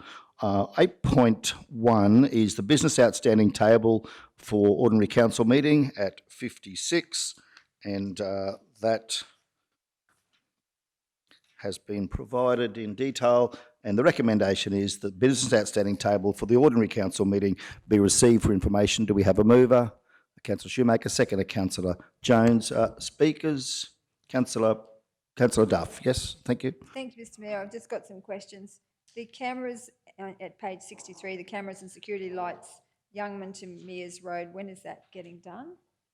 That's the first question. Yeah, through you, Mr Mayor. Yeah, I will have to follow that up. I'm not aware of the progress on that at the moment. So yeah, I will have to follow up, and I can send something around once I've caught up with the team. We'll take that as a question on notice with the advice to be provided. Thank you, General Manager. Councillor Duff, yes, thank you. With the Parks and Gardens Advisory Committee, what is happening with progressing that? Yeah, there is a report through you, Mr Mayor, coming back to the Standing Committee of Council, I believe, yeah, but I can, again, I could talk to the acting manager and see where that is at. Thank you, Mr Mayor. Also, just confirming with you, Manager O'May, that a report on overgrown allotment policy, and the overgrown allotment policy will be presented to the December Standing Committee. Is that on track? Yeah, through you, Mr Mayor, yeah, the acting manager is working with the solicitors doing a risk assessment and preparing that report, so that is due to come back. Sorry, Mr Mayor, the final question is, when is the workshop with Visit South Burnett happening? Page 72. I have written to Visit South Burnett, and I can't see it happening before the new year. Thank you. As long as we're progressing it from our side, I guess that's all we can do. Thank you. No, Councillor, we just decided not to do that one. Good to see some humour entering the chamber. Thank you, Mr CEO. Yeah, so confirming council has written to Business South Burnett and waiting on a response to set a date for that meeting. So, Mr CEO, yeah, have covered that. Thank you. Yeah, thank you, Councillor. So, yeah, if we can ensure General Manager May and Linnell that two questions on notice there. The first one in relation to the security cameras on the rail trail between Youngman Street and Mears Road. If that can be taken on notice, thanks, General Manager, that'd be wonderful. And the second one was, what was that second one again, Councillor Duff? That was... The Parks. Oh, the Parks and Gardens Advisory Committee. If we can take that on notice and give our GM time to get a report back to council on those at the next standing committee meetings. If you could, thank you, GM, that'd be wonderful. Mr Mayor, and just with regard to the question on all seriousness on Visit South Burnett, Councillor Duff sent through an inquiry about their invoice, which I found very peculiar because a representative of the board asked the councillor, up until this point, we already had the invoice and it had already been processed and already been paid. So if those questions are coming through that channel, this is where confusion starts to arise because they start to dilute who they're talking to. So I would think it's worked very well as a point of contact with myself in the past. And the emails, I'll speak to the president because like a lot of, we all end up in a lot of repetitive space because if they're going to different councillors or people are going to different councillors and asking questions, and certainly the invoice one already had it, already processed, should be replied to the council as to when it's to be paid. So it was just the oddest question to come through a councillor about what are we doing or do we need to submit an invoice. So if you're talking to them, I'd very much encourage, certainly if they want to send it to councillors, absolutely no issue with that, but if they can CC me in when they ask the question because it can be quite easily dealt with quite quickly. Thanks, Mr CEO. I think Councillor Duff forward that one on to you, but if we can, if you get questions of that nature from Visit South, but anyone else, refer them straight to you, Mr CEO. Yep, thank you, that's great. Okay, Councillor Shoemaker, thank you. Yes, just a couple of questions. One, GM Brennan, just in relation to the council adopted the standard name, sign and style guide. It says on the 24th of February, page 58, for the signage, which is wonderful. It's great to see new signs going up around the place. I have previously reported and have thought the roundabout name signage had been done or may have been progressed. So I was just trying to understand, there's two main intersections that I know of. There's many others, but certainly two that reported for some time in Kingaroy where those signs are actually starting to possibly fall over. So just really, think the one in front of the Kingaroy Town swimming pool, and certainly the one on Moore Street that's been vandalised is just appalling. So just wanted an update in terms of whether we had plans to replace those signs, or what we're actually doing with them in accordance with the style guide. And certainly you can take that on notice. And my second question, just in relation to the 30th of June 2021 on page 61, we have had, heard loud and clear the concerns of our community in relation to the Great Barrier Reef catchment and the regulations, and certainly speaking to one of our largest agricultural producers on the weekend, it came up once again, and I just note this one's been on our to-do list with not an update for a while. I just wondered, I know how fast-paced things in that space tend to work, and if it was actually on anyone's radar, if anyone was actually responding or acting on that in terms of the question I noticed was what's council's role in the Great Barrier Reef catchment and regulations, and there was a report to be brought back. So just don't want to lose sight of those changes that are coming to our community and who will be responsible for what. So just appreciate an update on that one. And the final one, I was so impressed to see the Wheatland State School students come into the chamber on the 22nd of September and present their petition. I thought that was fabulous, and I guess I just wanted to ensure we'd formally responded or acknowledged, and I know we had voted for the CEO to determine the appropriate action and come back to us. So I just wanted an update in relation to that one, please. Thank you. Okay, Councillor, if we start backwards, Wheatland's mine and then to be passed on. I'm not sure I don't know if it's missing part of the page. Probably that's my tardiness in updating. There's certainly been an acknowledgement done, and then looking at folding it into, I think if I can be, page 64, I'll bring it up on the screen because my copy's cut half it off. I probably just have been, I've tried to get most of the others, and yeah, I've just been tardy in putting the Yeah, no, it's actually, I certainly aim to get at least the commentary on them. So, yeah, so the acknowledgements, there's been an acknowledgement and then working with, I've got to sit down, I think actually I was feeding it into the second budget because that was the request for equipment. So, yeah, I'll pin that one and I'll bring a update to the exec standing committee. The barrier reef, Pete, is that yours? That one, because that one's, sorry, yeah, so I'll throw it back.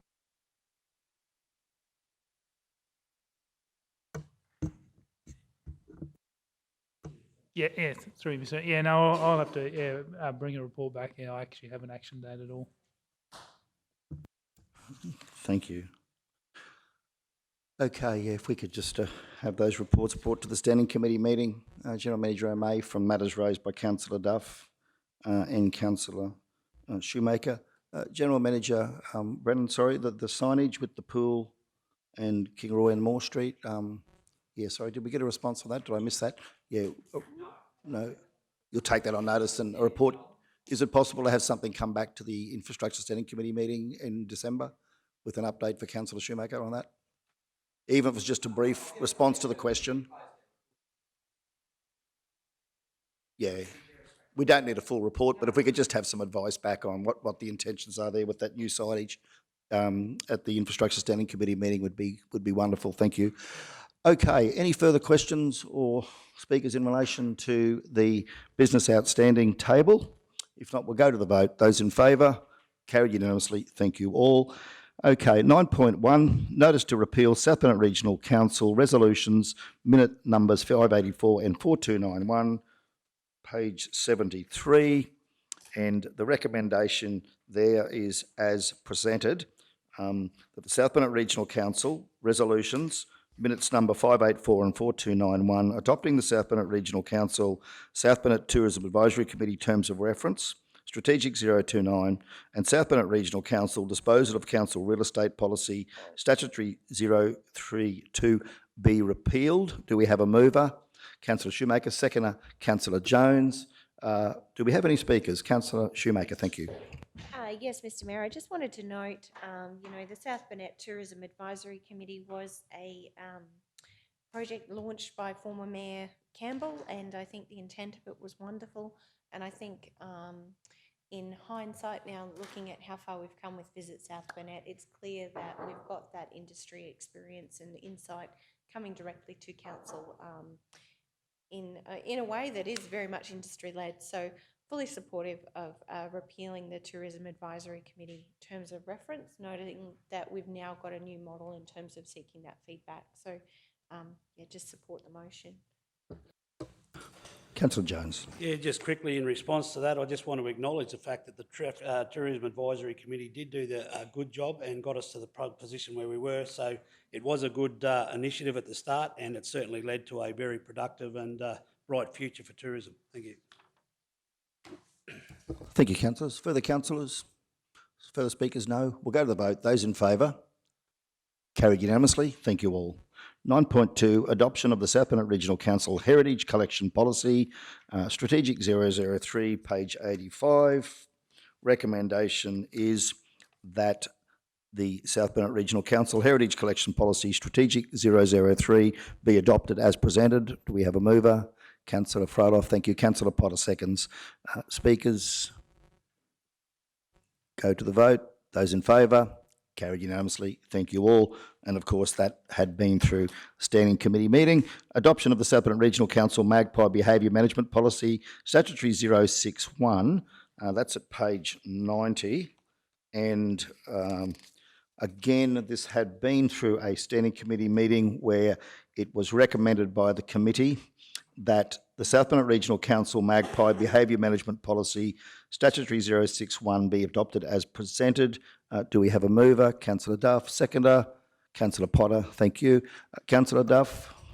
Thank you, Mr. Mayor. I just hope everyone supports this. We've had a resolution of council that has been enacted, so we need to see this through.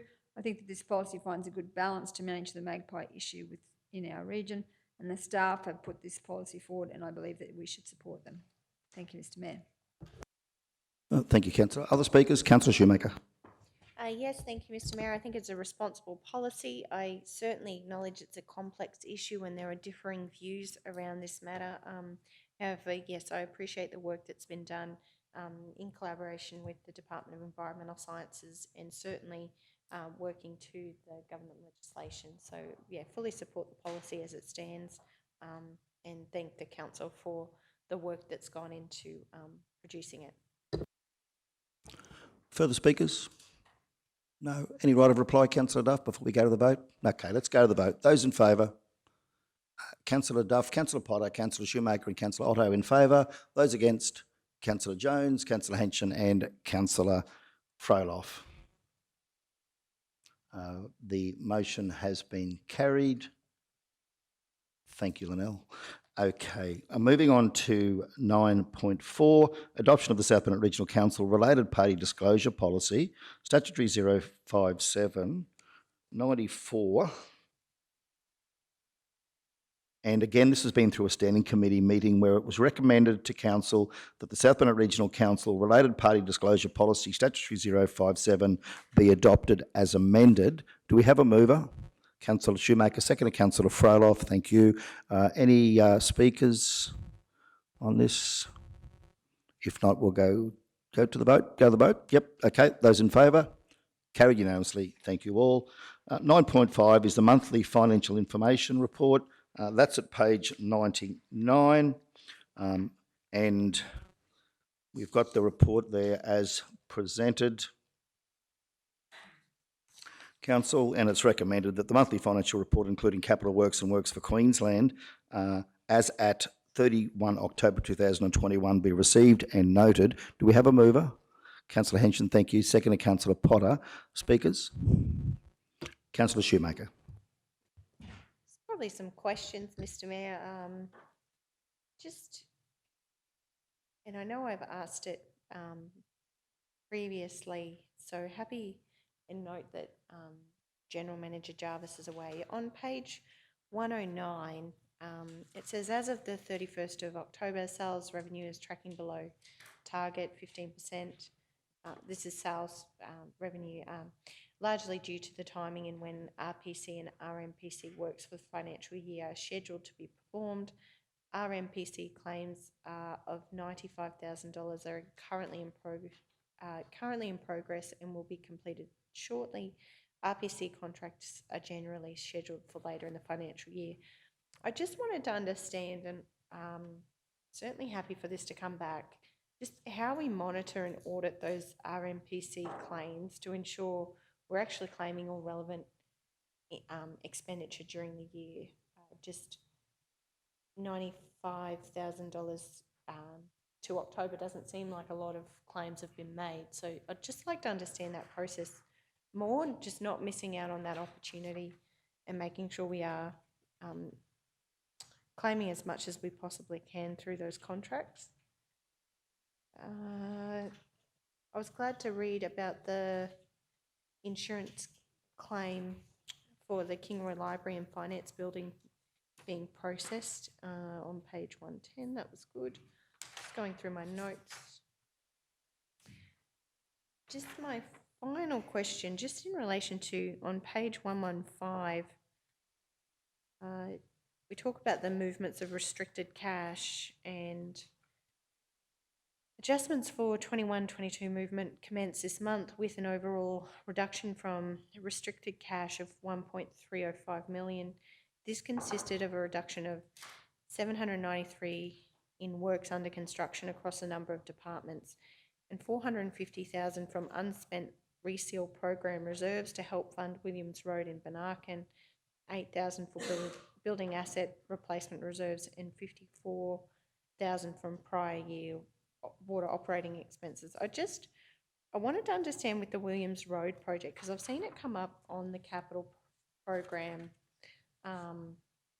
as well. So was that 450,000 from restricted funds in addition to the funds we had contributed through the CapEx program, or were we always planning to fund that project with this method? And I guess I just want to understand unspent reseal program reserves better? Like, is that something that we traditionally do, if there are funds there that we've allocated for reseals that we haven't spent? And then do we pick a project and allocate it, or I just really want to understand that better, because I wasn't aware of that funding strategy for that project. So I was aware of it as a CapEx project. I didn't realise we were actually using restricted funds as well from an unspent allocation. So I understand I've probably put you on the spot there, but I do seek some clarity about those things. Certainly, yeah, if you can answer Yeah, that. it's partly. I've noted him down and we'll bring it back. The finance staff have been doing a lot of work to visualise, and we saw a draft version of it yesterday, to visualise very easily the different funding programs for each of the capital programs. So a graph, and part of the draft program that was presented to SMT yesterday was, and we had thought about rolling it out in December, but it'll just be, is the commentary, because your eye, because it is a very simple graph process, your eye's taken to, oh, look at that, but it doesn't pick up committed costs. And I'm going a roundabout way to come back to your point. So there's some commentary that needs to go with it, and certainly some of the inquiries from the Mayor and others about fleet's showing at 3% at the minute because that's actual money spent, but there's $800,000 worth of orders out there. Now, if you buy a new Toyota, it takes 9 months to get the Toyota delivered. So if we order in July, it won't be till March, and so it won't show up in the graph until March that Toyota's been ordered. Now, that's just circumstances. So the graph, so the capital reporting will change going forward. Now, out of that, it picks up all the different under depreciation, the rollover projects, grant funding, and so it becomes a very quick reference, easy visual guide as to what's happening, and you go, oh, look at that, that one looks a bit odd, what's that? And yeah, so it's almost there. Certainly by the new calendar year, it will be, we hope it will be very much there. My recollection, which I won't stand on my digs on because this is why we will need just to go, that was, Williams Road was picked up in the projects that either weren't allocated or weren't completed last year and was brought out of that bucket, but I will have to double check. So we will double check that for you. But I don't think it was just, there was a leftover I don't think it's just like a leftover resale bucket of money and we'll do that. It was one of the ones that has been sitting in queue and it's just got pumped into another financial year. But as I said, I won't stand on gospel on that. We'll certainly chase that one up for you. Yeah, that would be great. By no means am I being critical of the project or anything. I'm just trying to understand the funding strategy, because I have noted it is in the CapEx project and we have expended capital already on the project. So, you know, we're talking a lot about project management. Is this something where, you know, there was a change in cost and an alternate funding strategy was identified? I'm just, looking at these things, you know, and as we've been told by QTC, you can't be asleep at the wheel with funding. It's very important that we all understand the finances of our council and how they're operating.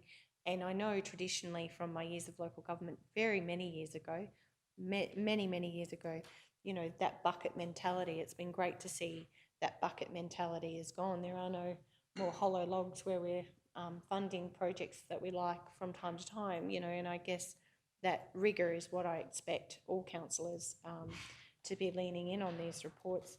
My last question really is in relation to, and I know I've watched it with great anticipation, the Harris Road rehab project. So it's another project where I've identified there was the actual expenditure on that project, we allocated $300,000 worth of grant funding, LRCI funding.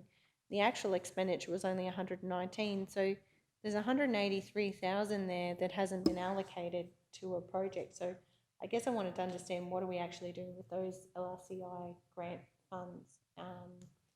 Because yeah, certainly council had the resolution to do the Harris Road work. So if there's 183,000 there, how will they be reallocated? I know there are other projects, for instance, Blackbutt, that's requiring more funding. So perhaps is this a case of where we've actually got funding available from leftover funding available that we need to or could allocate to other projects? Mayor Otto, I can, well, I did actually have two comments, and it was just reinforcing in the first case the comment in relation to the reseal program, and as by way of good example, I'm pretty sure that the CEO actually approved the major contract for delivering the reseal, and so it would appear in our committed costs, but of course the reported figures that you're looking at are actual costs. So there would be well in excess of an additional $1 million that we've committed to in addition to those prior works. So the way that's reported to you does not show expenditure until the invoice actually is paid, which is also the response to the second question. I believe that we may still have some outstanding orders in relationship to that road, but you are correct, and thankfully, it's great to report that we've had a project that has gone exceedingly well, mostly due to being in and out quickly, which will be a bit different this week with some of our wet weather impacted projects. So yes, indeed, it's a funding program. We're responsible for our expenditure across that program, and we will often have contribution to support different items in that. So most definitely we'll be continuing to report back to you the position in relationship to individual components of the program and also the program as a whole. Thank you. Yeah, thank you. I certainly look forward to the new format and the way in which we can track capital programs because as you can appreciate, this is very not necessarily what we're receiving is not necessarily true or accurate, as you say, by the time due to the timing of it. So, you know, I'm also, my final question, just in relation to the capital expenditure program, I noted that in the report, it says that it's currently sitting at 11.95 million in actual and committed expenditure, which is equating to 38% of the total budget spend. And I guess I just wanted to check in from a management point of view, are we comfortable we're going to be able to deliver all the projects we've identified on our capital works program, and happy with the 38%? Yep. Yeah, thank you for the opportunity to ask some questions. Thank you, Councillor Shoemaker. Yeah, and just, I think as Councillor Shoemaker said, it's important that as councillors we all lean in on these reports, identify those issues so the staff can get an understanding of the information that we'd like to see constructed in those future reports. So just to clarify, we will get information come forward about Harris Road, General Manager, as to where that ends up, and then council consider the leftover funds. Just on that, is there further works that perhaps need to be scoped out on Harris Road around drainage and other issues? On it, perhaps Councillor Shoemaker would have more knowledge, but are there further works for Harris Road that are needed from our asset management planning process? Do we know? Because it is a very heavily trafficked road, of course. Mayor Otto, the particular project that was delivered was specifically pavement rehabilitation, and I know that Councillor Shoemaker had sought to understand the full scope of that project at the beginning, considering that drainage works may have been included in it. There does exist a major drainage project which sits on the proposed capital projects list for significant works there. That has not been budgeted for at this point, but would continue to sit on that list for consideration in the future. So there is a potential project on the same road for drainage for you to consider as you prepare for future capital budgets. Thank you, General Manager. Much appreciated. Okay, any further questions in relation to the financial report? If not, sorry, General Manager O'May. Thank you. Oh, yeah, through you, Mr. Mayor. Yeah, just a quick answer to about the RMPC question. So the 99,000 is the current claims that are due to go in, but there has been, I think it was 320,000 already submitted, so it's not 95 to date. It's actually more like the 400,000. So the 99 is being prepared now, will be submitted, but yeah, the other 300 is stuff that's been approved. Right? Thank you for that clarification. That's good to understand. Yep, and I still would like to understand how they're audited at a later date. Yeah. Okay, thanks everyone. We'll go to the vote. Those in favour? Carried unanimously. Thank you all. The next item is the Queensland Audit Office Final Management Report for South Burnett Regional Council. It's at 1:45 and this has been through a standing committee from which the recommendation is, I believe it has been. Anyway, nonetheless, the recommendation is that subject to section 213 of the Local Government Regulation 2012, the Auditor General has presented to the Mayor of the South Burnett a copy of the Auditor General's observation report about an audit of the South Burnett's financial statements that includes observations and suggestions made about issues arising out of the audit for adoption. It is recommended that Council adopt the final management report as presented. Do we have a mover? Councillor Frail, thank you. Second to Councillor Shoemaker. Speakers? Any questions in relation to the audit, the final management report? If not, we'll go to the vote. Those in favour? Carried unanimously. Thank you all. 9.7 is loan to community organisation Wandai Proston Wolves Rugby League Club Incorporated at 153. And we have that there, where the recommendation is that Council endorse the CEO's approval of a community loan for $30,000, being the upgrading of lighting over the main oval on the lease area based on the following conditions. 1, the club is successful in securing the additional funding required for the upgrade. 2, the loan being repaid in full within a 2-year period. 3, the loan will be interest-free for this repayment period. 4, payments will be made on a quarterly basis. 5, a personal guarantee from individuals is provided for the amount of the loan. Do we have a mover? Councillor Potter, second to Councillor Duff. Speakers, questions? Councillor Shoemaker. Yes, just a couple of questions in relation to the report. Fully supportive of the loan and certainly want to acknowledge the work the Wandai Proston Wolves Rugby League Club have done. Upgrading their lighting will be a great outcome. I just wanted to check, so in the recommendation we've said, it's for the maximum amount available to a community organisation being $30,000. We've said the repayment period to be repaid in full in the 2-year period, and I note in our conditions the maximum repayment period is 3 years. So I just wanted to understand, are the club comfortable with that 2-year period, certainly from the CEO in relation to the discussions that he's had? And it says in our conditions that it's interest paid free if paid within 12 months, but I just want to confirm we are offering the loan according to the recommendation interest free for the repayment period, so that would be the 2-year period. And are there any implications to council in doing that? Okay, thanks, Councillor. And well spotted with the conditions. One of the reasons where, like, with a number of policy frameworks, these can be done fairly automatic if they actually sit totally neat within the policy. The club had spoke about it to get the interest free. From my recollection, they would do it in the 12 months. Given COVID and the impacts on sporting groups, I suppose I won't say my decision, but it was, and the reason we're bringing it to council is I'm sitting slightly outside it. It would put, anyway, my personal belief is it would put undue stress on them to pay it if they pushed it through in the 12 months just to get the interest-free period. They could still extend out if we had to the 3-year period, but then there would be a discussion about interest. But if we can give them the 2 years while they recover, certainly their financial statements that they presented from pre-COVID demonstrated clearly the capacity to pay the loan. The COVID year, if you just took the COVID year in isolation and out of context, they would struggle. But yeah, as we roll back into what's hopefully normal life, and certainly the 2 years gives them that bit more breathing space to be able to get back on deck and pay. So partly the reason why this is being presented as it is today is timing. A decision had to be made to fit in with the grant application. So if they can score the grant application, it would be an excellent addition to that facility.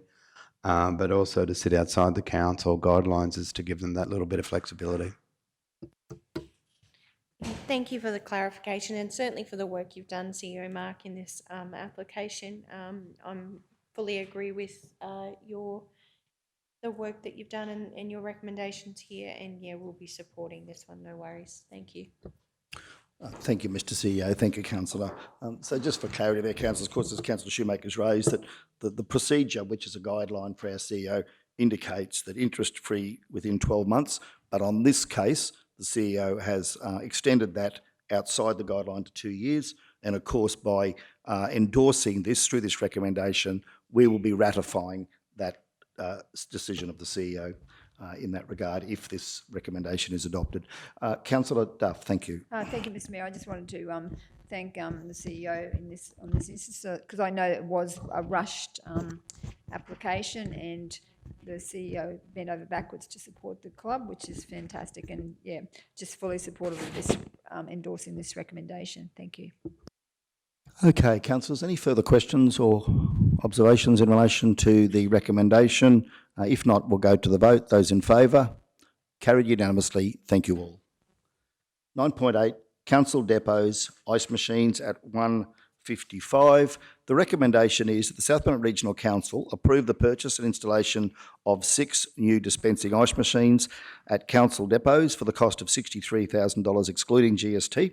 A capital budget allocation of $63,000 be provided for this project, with funding sourced from unallocated 21-22 annual depreciation from the building asset class, and that the budget adjustment be included in the next capital budget review. Do we have a mover? Councillor Froloff, thank you. Secondly, Councillor Jones. Speakers? New speakers? Councillor Shoemaker, thank you. A couple of questions. Certainly appreciate the work that's gone into this. I know we had some robust discussions about it during our budget process, so I thought it would be remiss of me not to just ask. I certainly acknowledge the work that's gone into the estimations here, and also in the report, it was interesting to read that we're not the only council or organisation that suffered this fate. So it seems 70% of ice machines that were shut down throughout Queensland have actually failed. And I'm grateful to see that we did, regardless, make an insurance claim that unfortunately wasn't successful. But I think it's always good to go through those options in the first instance. So certainly from the Workplace Health and Safety report read, and I absolutely commend and acknowledge the work our team do out in the hot sun. I certainly couldn't work on a roadworks crew. I'm not cut out for it. And I can recognise how important ice machines are. I just wanted to check, because there's so much information here, so I may have got a little bamboozled, but it seems like the capacity of the machines, so we're fitting out, replacing all of our machines that were across all of our depots. So we have 6 in total, and they're all being replaced. So I just want to confirm that we did talk about, if I remember right, locations and things like that. And I just wanted to understand what work had been done in that space. Yeah, through you, Mr Mayor. Yeah, so there are 6 machines to go in each of the depots. There is a slight difference, so they're not all the same capacity. So I think we did talk about the say Proston or the that smaller depot. So there are different capacity machines there. They can still take the ice box. In reality, there is a price difference, but it's not significant on the machines because it's still doing the same job. It's just the capacity. So yeah, they are going in each of those depots, but there is a difference between. I think that was your query before, that they're not all the same machine. There is a couple of smaller models for the lower utilised depots. Yeah, thank you for clarifying that. I certainly learned a lot about ice machines reading this quote. And I see the quote is more expensive, like there was a cheaper option, but from what I understand from the report, you would have to physically touch the ice, and with the COVID restrictions, of course, I guess we're doing our best to comply with those. So just want to confirm, boss, that's why the more expensive quote was selected. Yeah, that's exactly right to me, Mr. Mayor. Yeah, it is the that non-touch feature. So at the moment, we went through the stage, and why we're in this situation is because we had to shut them down because of the physical touching, and so we had to shut the old ones down. So yeah, it was around that hygiene issue and then ongoing maintenance that these we can use the non-touch ones. So my assumption from that is just that the risk of actual failure is like null and void essentially, because we'll be able to keep operating them during the COVID period. Yeah. No, thank you for the clarification and for the work that's gone into this. I know I was really impressed to see it come back and that this is the outcome. I know there were other outcomes which were much more exorbitant costs. So this is great work. Well done to the team. Thank you for the report. Yes, thank you, General Manager, for those comments. Do we have any further speakers? Councillor Henson, thank you. Thank you, Mr Mayor. Just quickly, can I ask the question, General Manager? It states in the report that servicing will be done approximate cost for the 6 units. Is there filters included in that or not? Do you know? Yeah, I think that they'll be built into the machine. So there is ongoing maintenance with these machines that will be required. But yeah, they are all as a complete unit. Yeah, I just couldn't tell you whether we're yeah, I don't think the filter replacement isn't something that we'd be doing. Sort of, it'd be part of servicing the machines. Yeah, thank you, and I'm happy, perhaps, even if you take that question on notice. And my only reason for the question is I personally have an industrial ice mine myself, and I know the cost involved in filters on those, and I would suggest that they would need replacing more than an annual replacement, which would just be another cost, a minimal one, but and again, a health-related one, so just bring it to your attention. Thank you, General Manager. Okay, we're ready to go to the vote on this one. Those in favour? Carried unanimously. Thank you all.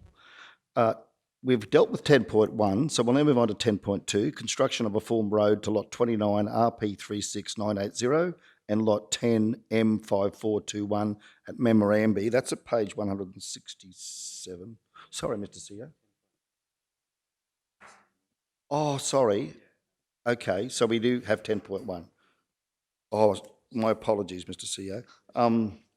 Yeah, so 10.1, yes, we did have a recommendation there that a report be brought back. Yeah, my apologies, Councillor Shoemaker, this was your motion. The report be brought back to the May 2022 Infrastructure Standing Committee meeting, detailing all unformed roads in the South Burnett region that have existing residential landholders who have made inquiries to Council in relation to road maintenance, so further planning can be undertaken to consider these issues. Do we have a mover? Councillor Shoemaker, thank you. Seconder, Councillor Jones. Speakers? No, happy? Okay, we'll go to the vote. Those in favour? Carried unanimously. Thank you all. My apologies. But thank you, Mr. CEO. 167. So 167, again, from the Standing Committee meeting, the recommendation is that the requirement for the construction of a formed road to lot 29 RP 36980 and lot 10 M5421 Memorandum is the developer's responsibility, that the current constructed road does not meet the standard, and that this advice be reiterated in writing to the developer. Do we have a mover? Councillor Fryloff, seconder, Councillor Jones. Speakers? Councillor Fryloff? Anyone? Councillor Duff, thank you. Thank you, Mr. Mayor. I'm not supporting this recommendation. The developer believes that the road was constructed to a standard that was supervised by one of our former officers.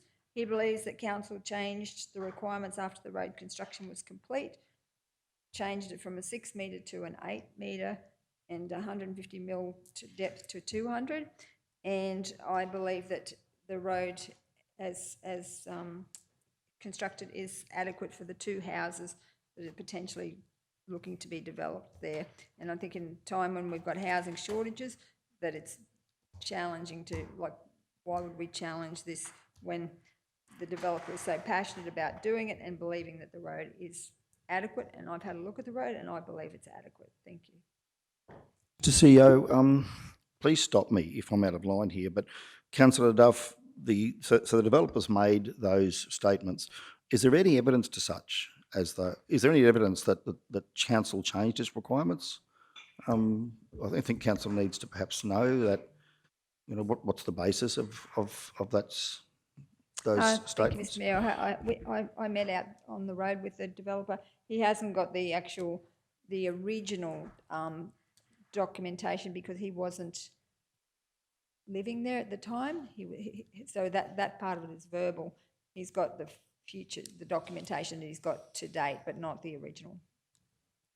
Thank you. Just wanted to clarify if there was any evidence that council needs to be aware of in relation to that. Yeah, thank you. Councillor Shoemaker.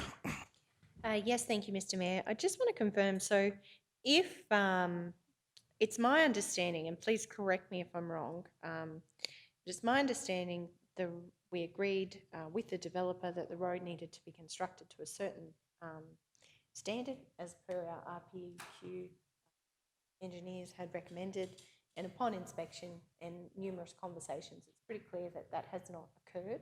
I'm just thinking about all the other ratepayers in the region, if we actually took this road on and said, well, sure, thank you for your work, we'll take it on, we would then be required to lift the standard of that road to an actual point where it was actually considered safe by an RPEQ engineer. Have I got that correct? Yes. So at the moment, it doesn't meet standards.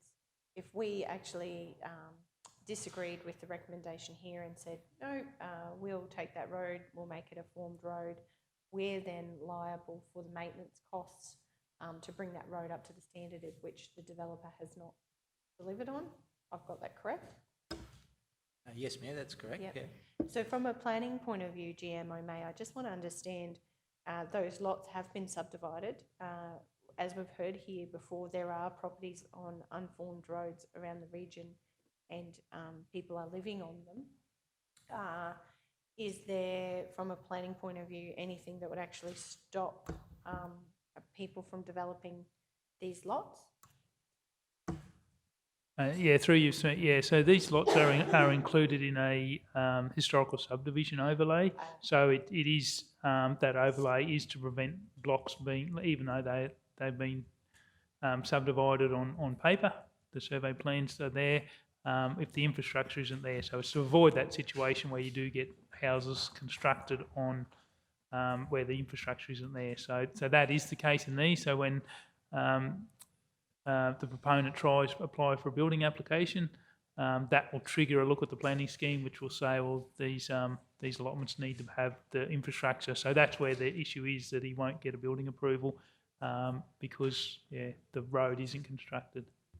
So the developer can't relinquish or release the lots until he delivers on his commitment, which was to build a formed road to service those lots. I completely agree with the officer's recommendation here. And as we've heard this morning, there is the challenge of many unformed roads in our region. We certainly can't do anything about what's happened in the past and what's been accepted in the past, but we can do something about what's accepted into the future. And I don't think it's right to actually cost shift the burden of an unformed road, which was agreed on to be formed to a standard, and that has not been delivered. I don't think it's right that we shift those costs onto the ratepayers of our region. This developer has actually committed to a development. He's committed to building a road, and he needs to deliver on that before we can allow people to build on it. Because my fear is, just like we've heard this morning, that people with emergency services needs will not get the services that they require should they live on those properties. In the longer run, you might not see the impacts of this decision today.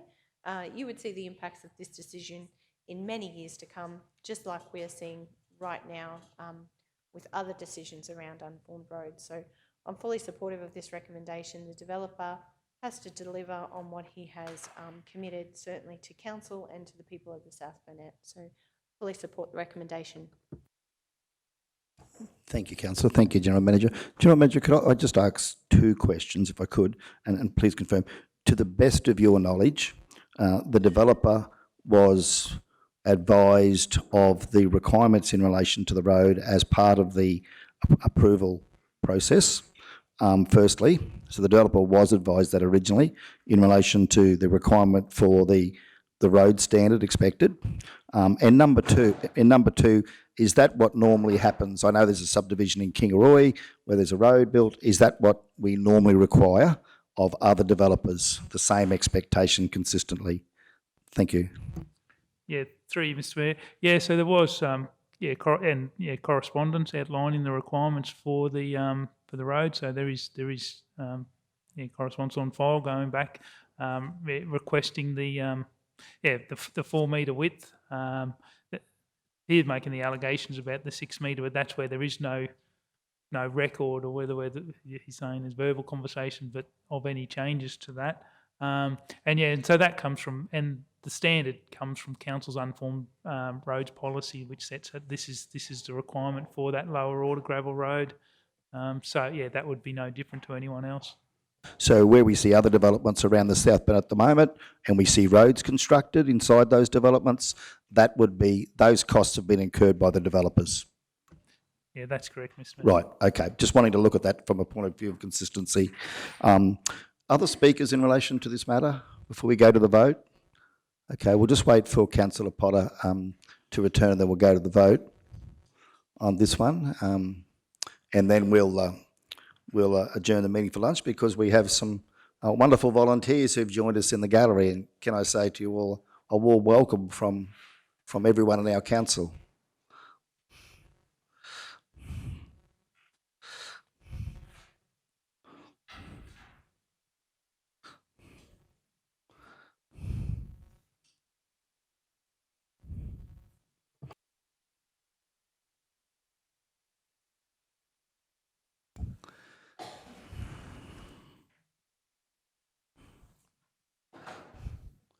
Thank you. We'll just note that Councillor Potter has now returned to the meeting. Councillor Potter, thank you. We're just at the point where we're going to go to the vote in relation to 10.2 and the recommendation as presented. So those in favour? Councillor Jones, Potter, Henson, Fraloff, Shoemaker and Otto. Those against? Councillor Duff. The motion has been carried, 6 votes to 1. Thank you all. I'll now like to move a procedural motion that we adjourn the meeting because we have some special guests. Thank you, Councillor Henson. Seconded. We'll resume after lunch. Those in favour? Carried unanimously. Thank you all. Meeting adjourned at 12:20 p.m. Okay, welcome back, everyone. Now move that we reopen the meeting at 1:45 p.m. Do we have a seconder? Councillor Henson, those in favour? Carried unanimously. Thank you all. 11.1 is application for funding under the Strong and Resilient Communities Activity Inclusive Communities Grant. It's 170. This has been through a standing committee meeting, of course, and the recommendation from the standing committee is that the South Bennett Regional Council endorse the submission of an application under the Strong and Resilient Communities Activity Grant. Do we have a mover? Councillor Fraloff, second to Councillor Potter. Speakers? Councillor Shoemaker. Just a question, I know we briefly talked about it at the standing committee, just in terms of what we're actually funding, like what the grant application was for. I was just wondering if there's any further information about that. Through you, Mr. Mayor. Yeah, so just included just down the bottom, just a couple of questions that were asked at the last standing committee, just an update, just that it is 100%, just confirming it is 100% funded program. We're applying for 360,000. As the maximum is 120 over a 2-year period. So, and it runs from July next year to June. So that's the funding window. The program itself is basically looking at running programs to support vulnerable and disadvantaged people. So it's looking again at that social inclusion and running programs that can. We'll have target groups for youth just looking at the different vulnerable sectors of the community, and just looking at developing skills or doing programs where you can have social inclusions and. Just to support sort of integrating back into the wider community. So just probably those people who are on the edge of dropping out. So just trying to bring them back in and support them. Thank you. And I imagine we would be partnering with other community service agencies or providers to deliver some of those things, or? Yeah, through you, Mr. Yeah, so we wouldn't necessarily provide the programs. We might coordinate a lot of the things, but you certainly wouldn't want to be doubling up on programs. So you'd be engaging with those people to actually deliver the programs under this. Yeah. Oh, fantastic. No, thank you for the update. Really appreciate it.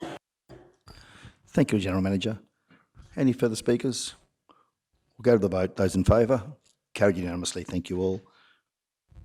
12.1, adoption of most appropriate use assessment for 1 Pound Street, Kingaroy at 171. From the Standing Committee, the recommendation is that the report prepared by AEC for the most appropriate use of council-owned property at Pound Street, Kingaroy, described as Lot 13 on RP 814986, be adopted by council as the preferred development of the property. 2, a suitably qualified and experienced contractor be engaged to prepare a master plan for the property. Do we have a mover? Yep, Councillor Shoemaker, thank you. Second, Councillor Potter. Speakers? Councillor Shoemaker. Yes, thank you. I just think this is excellent work and I'm really looking forward to that master planning process. It's the last major piece of land in the Kingaroy CBD precinct and I think it's just exciting. Really am pleased with the report findings and the opportunities there for our region and yeah, look forward to the master plan and the process from here. But I know there's been a lot of interest and a lot of discussion about that piece of land for a number of years now and it's just wonderful to actually have some future direction in that regard. So no, really grateful for the work that's gone in and look forward to the master planning process. So thank you. Thank you, Councillor. General Manager, just in terms of, certainly not to be held to this, but your thoughts around approximate time frame for the master plan to come back, maybe in a draft form to council, roughly number of months? Yeah, I think it would be a number of months, I suppose, given the time of the year. It's probably early next, reasonably wouldn't be starting on till early next year and just trying to engage a consultant. So you probably are looking at, say, the last quarter of this financial year. But certainly by 30 June, you think Yeah. we'd have something back to council? Yeah, Yeah. no, that would be the goal. Yes, thank you. Okay, any further speakers? If not, we'll go to the vote. Those in favour? Carried unanimously. Thank you all. The next item is 13.1, storm damage to Mount Warulin Reservoir roof at 172. The Standing Committee considered the matter and has recommended that the council officers investigate options for the roof replacement and arrange the replacement roof as a matter of urgency. Do we have a mover? Councillor Froloff. Seconder, Councillor Potter. Thank you. Speakers? We'll go to the vote. Those in favour? Carried unanimously. Thank you all. Thank you, Manager Lowe, for the work you've done in keeping water supply flowing into Kingaroy with a temporary roof and dealing with it so urgently as it was unexpected, that's for sure. On behalf of council, thank you to you and your team. Okay, the next one is the Gordon Brook Dam Acceptable Flood Capacity Concept Design, Safety Review Works and Budget Review. That's at 174. And again, from the Standing Committee, it's recommended to council that the following, first of all, I just got to get this right. Officer's recommendation is that the following, sorry, just bear with me, council. There's two different ones here, isn't there, Linnell? Because we had two elements to this. Yeah. So that council first, so we'll deal with the first recommendation, provide sufficient operational capital budget during the 21-22 and 22-23 financial years to undertake the additional necessary assessment and reports as stipulated in additional AFC Works requirements section required by the regulator under the Gordon Brook Dam number 0657 Dam Safety Conditional Schedule prior to the Gordon Brook Dam Spillway AFC Works.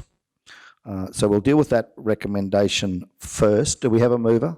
Councillor Froloff, second to Councillor Jones. Speakers? Councillor Shoemaker? Yeah, no, I absolutely think it's a priority project. Don't have any concerns with that.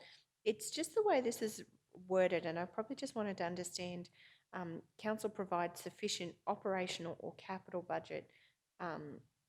Just exactly what we mean by that in the sense that we don't actually fully understand what those assessments reports are going to cost us, and so we're nominating to provide that we will stand by the commitment to this project and whatever the budget findings are. Am I sort of right in understanding that? Through you, Mr. Mayor, absolutely correct, councillor, because it's mandated for us at the moment, so we just need to ensure that we have got available budget, regardless of what that is, at the point until we can investigate whether we can get away from those mandated requirements. So it's basically just reaffirming that we are committed to this project because we're mandated to do it. Yep, okay, no, thank you. Just wanted to understand that better, because in terms of operational or capital budget, is that because this is planning and we're not sure what budget that will come from? Yeah, so how it works out is if we do design investigative work and then we find that we can actually go away from those requirements, you can't capitalise a report. Okay. So hence why we say operational capital. If the project does go ahead, we can't get out of what we've got to do. We can capitalise the design and the reports that make up that capital work. But if not, we actually have to journal that back to operational works. Yeah, no, thank you for the clarification. I see it as very much this is the process we have to take. Whilst it would be great to better understand some of those costs and things, I also recognise the time pressures and how some of these things are subject to change. So yes, I will support this resolution and acknowledge the work that's gotten us to this point. And may we have some favourable outcomes from that assessment and report. Yeah, thank you. Thank you, Manager. Any further speakers on this before we go to the vote? Okay, those in favour? Carried unanimously. Thank you all. Second element is recommended that the following items be considered in the 22-23 budget considerations. One, that council adopt the recommended concept design for Gordon Brook Dam spillway AFC works and corresponding reviewed budget estimate, and ensure sufficient budget is provided into council's water and wastewater operational budget and forward works program to allow the AFC works to be completed by 1 October 2025. Two, that council ensure sufficient capital is maintained in the current forward works budget to allow for additional dam safety items to be rectified as identified in the report. Do we have a mover? Councillor Frolov, second Councillor Potter. Speakers? No. Councillor Shoemaker? Seem to be the one with all the questions today, sorry. I just want to check page 185. So the total project cost has come in at $18,579,249. I just want to confirm that's the best estimate we have at today's date. And I guess in this resolution, we're acknowledging that by 2025, when the works are completed, that could change. Have I got that right? Absolutely correct, councillor. So that's the price at today's market, best guess, best estimate from the industry. Yeah. No, thank you. Thank you for clarifying that, and thank you for the reports. Manager, just in terms of the first resolution, which is council's commitment to proceed with the assessment and reports, would the outcome of that be available prior to the 22-23 budget consideration? So would we know more by June next year? Mr. Mayor, I'm very hopeful if we can get this hydrological study done, which is in the second quarter budget review, that will start giving us the answers that we need to progress with the regulators to perhaps reduce our requirements. I can't promise anything, but that's and that study had to be done anyway. We're just bringing it forward a bit so that we can get some more definitive answers. Thank you, Manager. Thank you for clarifying. Any further speakers on this? If not, we'll go to the vote. Those in favour? Carried unanimously. Thank you all. Okay. Next one is 13.3, invitation to nominate a councillor to be part of the steering group for the development of the Darling Downs Southwest Regional Waste Management Strategy and Infrastructure Plan, and that is at 188. And from the committee, it's been recommended that Council nominate Councillor Froeloff to be part of the Project Advisory Group for the development of the Darling Downs and South West Regional Waste Management Strategy and Infrastructure Plan. Do we have a mover? Councillor Potter, second to Councillor Duff. Thank you. Speakers? Okay. General Manager O'May, thank you. Yeah, thank you, Mr Mayor. I need to apologise to council on this one because there has been a bit of confusion when we put this report together. We initially put a report talking about representative to the steering committee. In the interim between doing that report, the officers talked to me and said, no, we're chasing a project advisory group, but there is an actual, the request, there was actually two separate requests that come in from two different directions, and which I got confused with. So yes, we definitely need a member for the project advisory group, so that the group do want a representative from every council in that council mayors, but they are also calling nominations for the steering group, which is only 3 elected members that they do require. So they do have to select one of those representatives, and whether we would be likely to be one of those, like what we're assuming, like that Toowoomba will need to be one of the representatives. They want one from Western Queensland, where the Darling Downs Southwest. But yeah, I just wanted to advise council that they are asking. We don't have to nominate someone for the steering committee, so that the project advisory group is that elected member to provide the link and the update back to council on progress. The steering group is the hands-on that will actually be involved in the with the technical officers and that, and actually driving the project. So we could nominate a council. Again, it would be an elected member. There'll be technical officers from, I think there's Toowoomba and some of the other DES and those sort of things. But it doesn't mean they'd have to go on the committee. But yeah, it was the request. So I just wanted to. Thanks for clarifying, General Manager. Just a question. In terms of the steering group, I mean, I know it's additional to this because this is about the project advisory group, but the steering group, in the terms of reference, will there be scope to consider some of the things we've talked about in council around recycling and circular economy as part of that work? Do you expect? Oh yeah, I expect, because it's looking at that regional waste management. So all of those will be key elements of those for that area. So yeah, I imagine that they would be part of the discussions.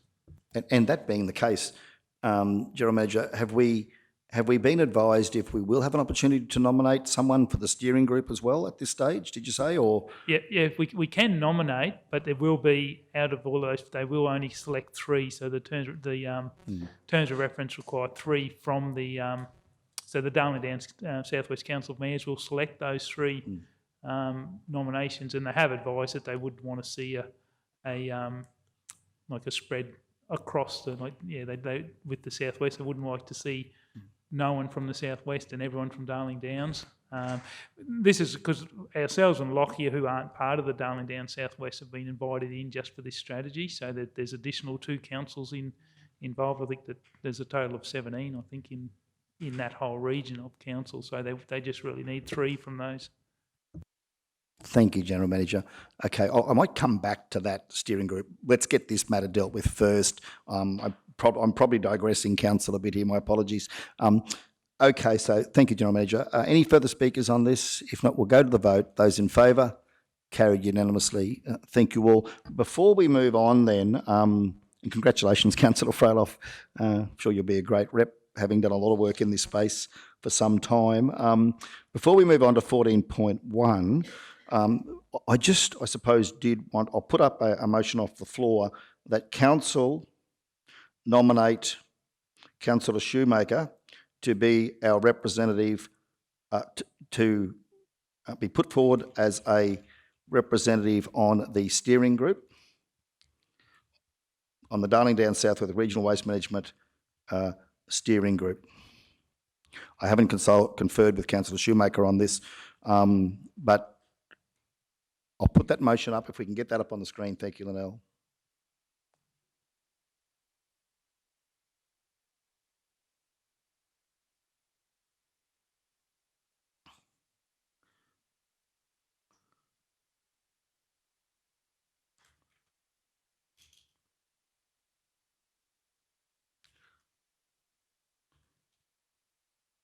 strategy and infrastructure plan.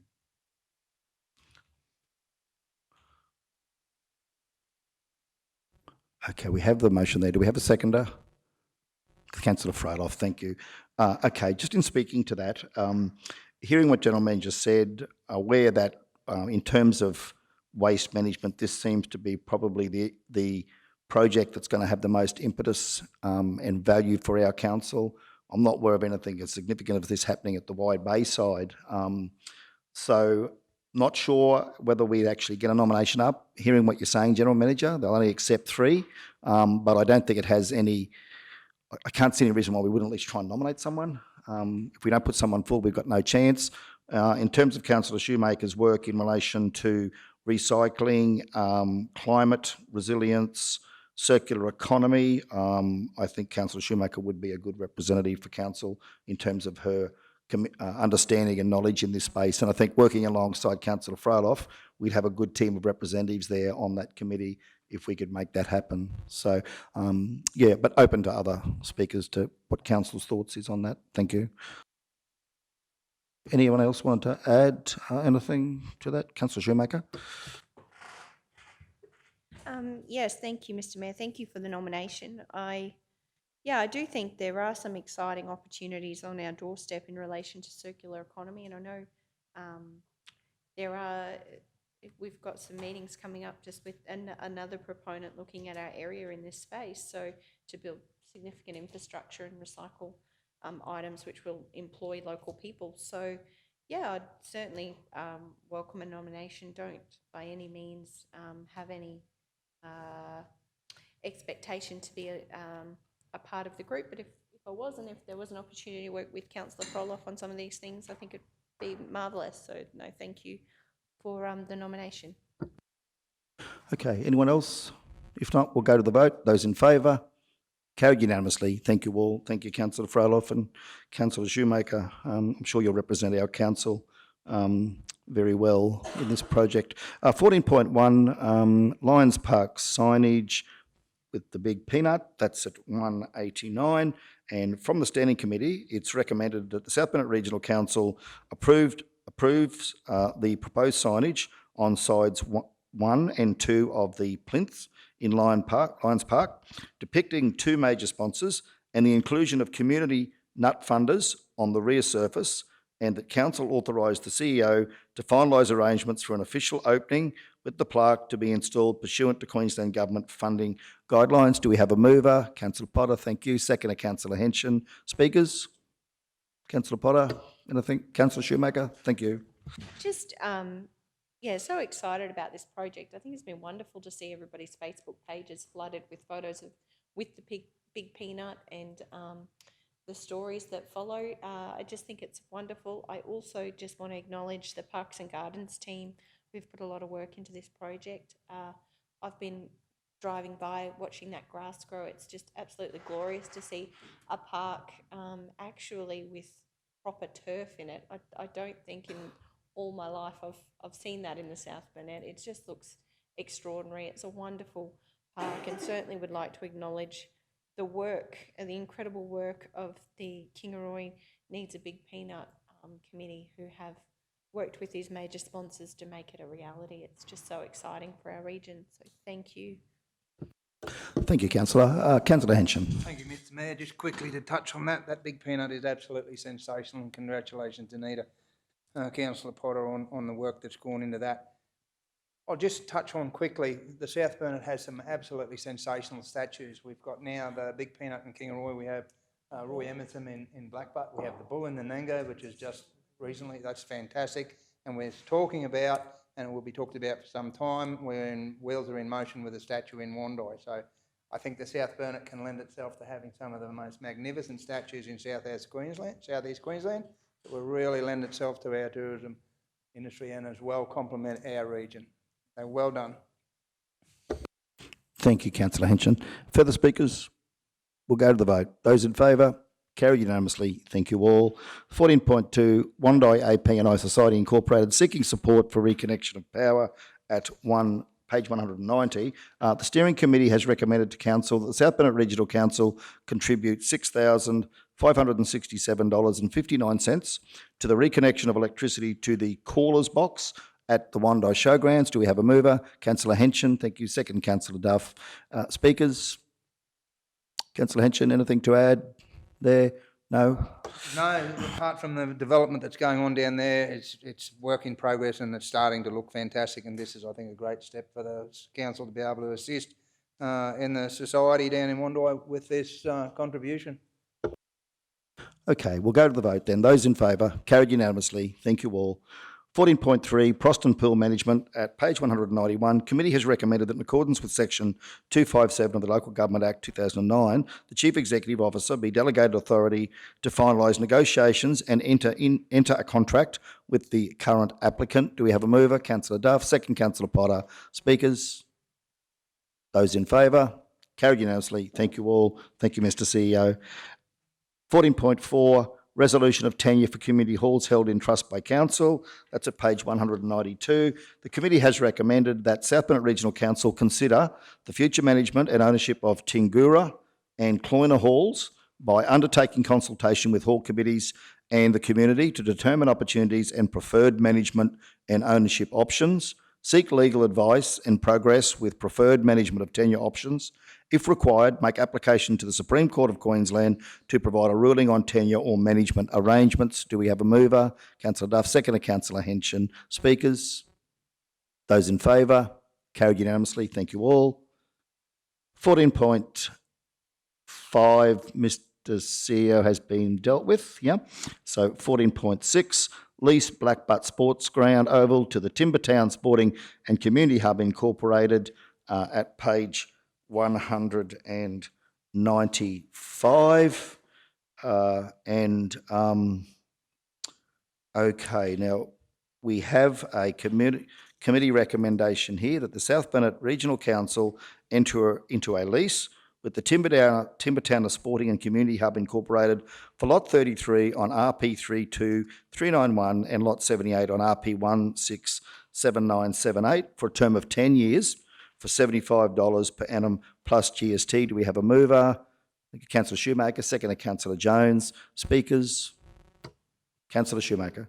I just really am excited about this project. It's been a number of years since I've been to the Blackbutt Sports Ground Oval. Used to play touch football there as a kid, and it really was a thriving hub. I'm really excited about the work, and I know the Blackbutt community, with you, Councillor Jones, have been working very hard to raise funds, have been successful with some grants and things already. So it's very exciting to see a facility that really probably has been underutilised for the last few years be reinvigorated by a community that has a long history on that oval. So, no, fully supportive.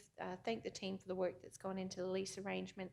And, yeah, I hope, Councillor Jones, we might be down there to play a game of footy or something one day soon. So, yeah, I think there's a game potential there to pull the old boots on and have a run around. So, no, really grateful that this is going ahead, and certainly, like the rest of the community, was devastated to see what some of the vandalism and stuff in that space was last year. So this is a great outcome. Well done to everybody involved. And, yeah, I look forward to that game of footy. Councillor Jones. Thank you, Councillor. Any other speakers? Let's go to the vote. Those in favour?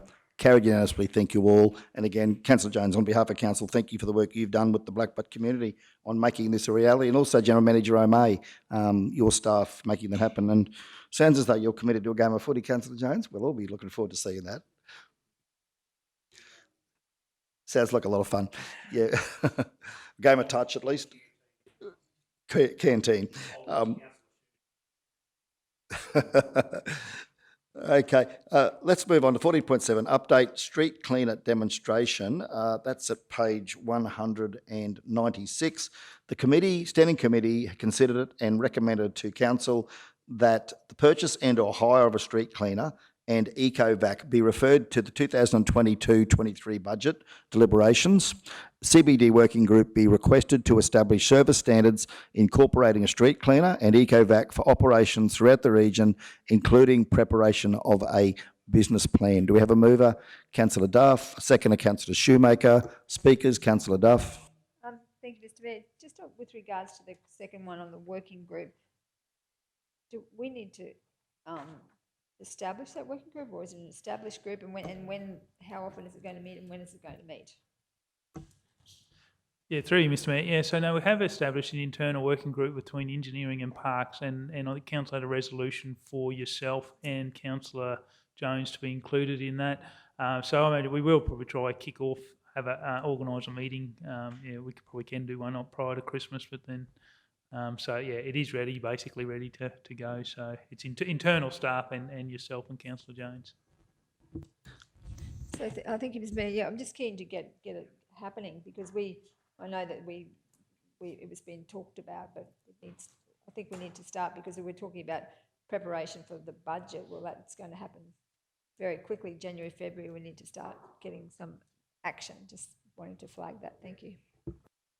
Thank you very much, General Manager. And of course, that will be a process whereby those reports will come back to council for consideration as to how council would like to deal with the recommendations in relation to service standards, equipment, and all of those things. So still very much an open book at this stage, still the work to be done, so that council can then can deliberate and make a consideration, a decision as to all of those matters.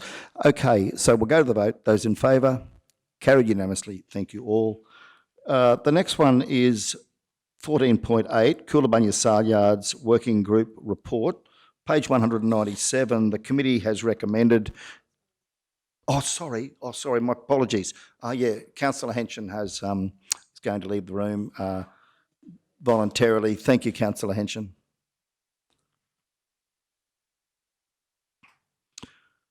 Okay, so the recommendation is that the report be received and South Burnett Regional Council adopt the Coolabunnya Saleyards Working Group Action Plan as amended, and that the working group be directed to continue to develop and implement the action plan with updates to council on a regular basis. Do we have a mover? Councillor Duff, seconder Councillor Potter.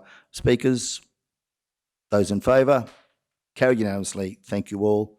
Thank you, Manager. We can invite Councillor Henson back now.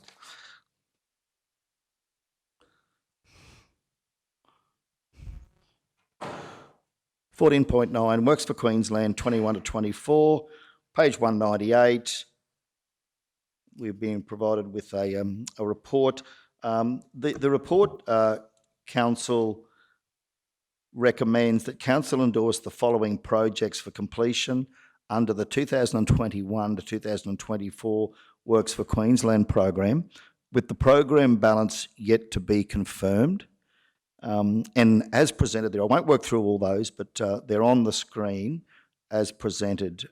So do we have a mover for such? Councillor Duff. Any seconder? Seconder, Councillor Potter, thank you. Councillors, speakers, questions? Councillor Jones. Yeah, thanks, Mr Mayor. Just a quick one. I just want confirmation that the stuff that will be definitely locked in is in the bold black print there down the proposed allocation. That's what we're locking in today, the 1.150, 21-22 figures, is that, and the other stuff is there, but to be confirmed in the following year. Could you just clarify for all of council? Good question, Councillor Jones. Thank you. General Manager O'Mahony. So what's council endorsing here? Because there's 3 columns. Thank you. Yeah, through you, Mr Mayor, and I did want to explain this. So we have got, the proposed allocations is the total amount in the funding, the 5.6. The 21-22 projects were identified, so the 1.15 million is, for this financial year, and we discussed, and we want, need confirmation of that so they can start going. The other projects I have actually put in and was seeking council endorsement for those 3 projects that are in the next financial year, and we have discussed. So I think we talked about Cumbia CBD. The consultation is ongoing. The design is happening. We really would like council to commit. We're working through this, so it makes sense to actually have some money to put that project in. The other 2 that I did include, and you'll see in the attachment, we didn't have them read it out when we talked about it. I think at the bottom of the thing that we had them in just in red text. But why I've included them is to get commitment, because the QE2 project, we're to deliver a 150 in this year and 150 in next year. And so planning probably takes a different, if we're doing a $150,000 project and stopping there, then we probably need to know that now. If we're doing a $300,000 project, then we can design that once now, and then, so it makes sense to commit to that money next year, because if we go out to the community and we get a design that's going to be 300,000 and then we don't allocate the funds to it, it's probably a bit more problematic. The other one, the operational maintenance, is one.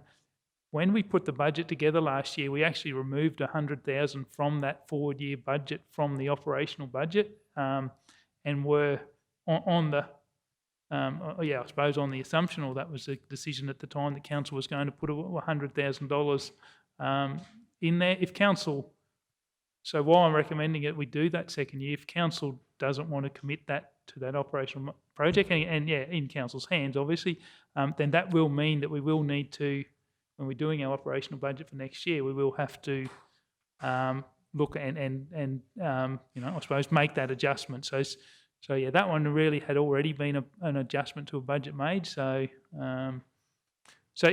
did put those two in there, and I know probably whether pushing council for a decision, but just trying to get some commitment on those couple. Everything else, the remainder of the program is that's why I just had those couple. So I did want to explain those. Just to explain that, and we'll come back to Councillor Jones then, General Manager. Just on page 199 at the top, we've got the Wandai Park amenities upgrades, and then we've got the Benarkan Park renewal. They're in 21-22, not 22-23. Will that be achievable, do you think? Or is that a typo? Or will that? I suppose they can roll over though, can't they, into the next year anyway? So it's probably academic.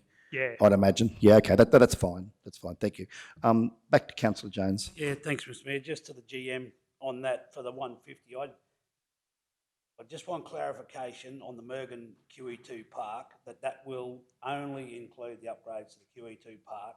There'll be no dog park and there'll be no half-court basketball court in it.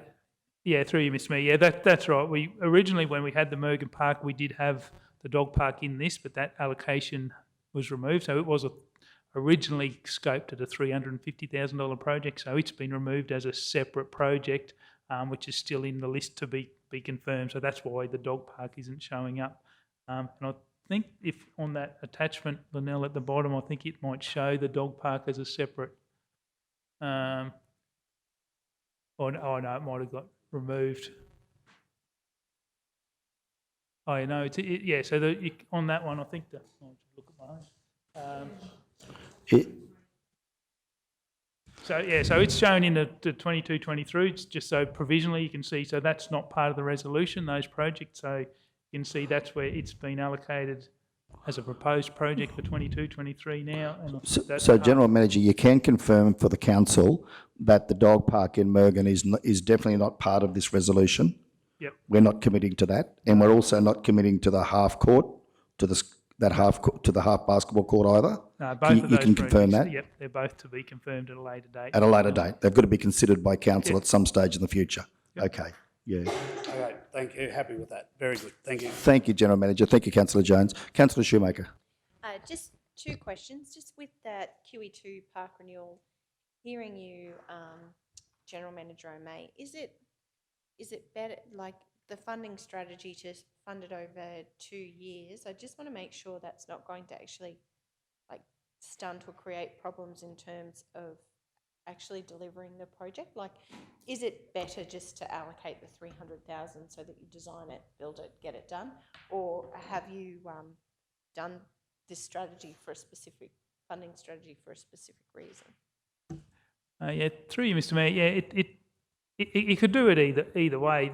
Having it spread over the 2 financial years is probably preferable as far as even the reporting, as you talked about this morning, about if you're looking at progress towards capital works, we probably won't get it all completed in that first year.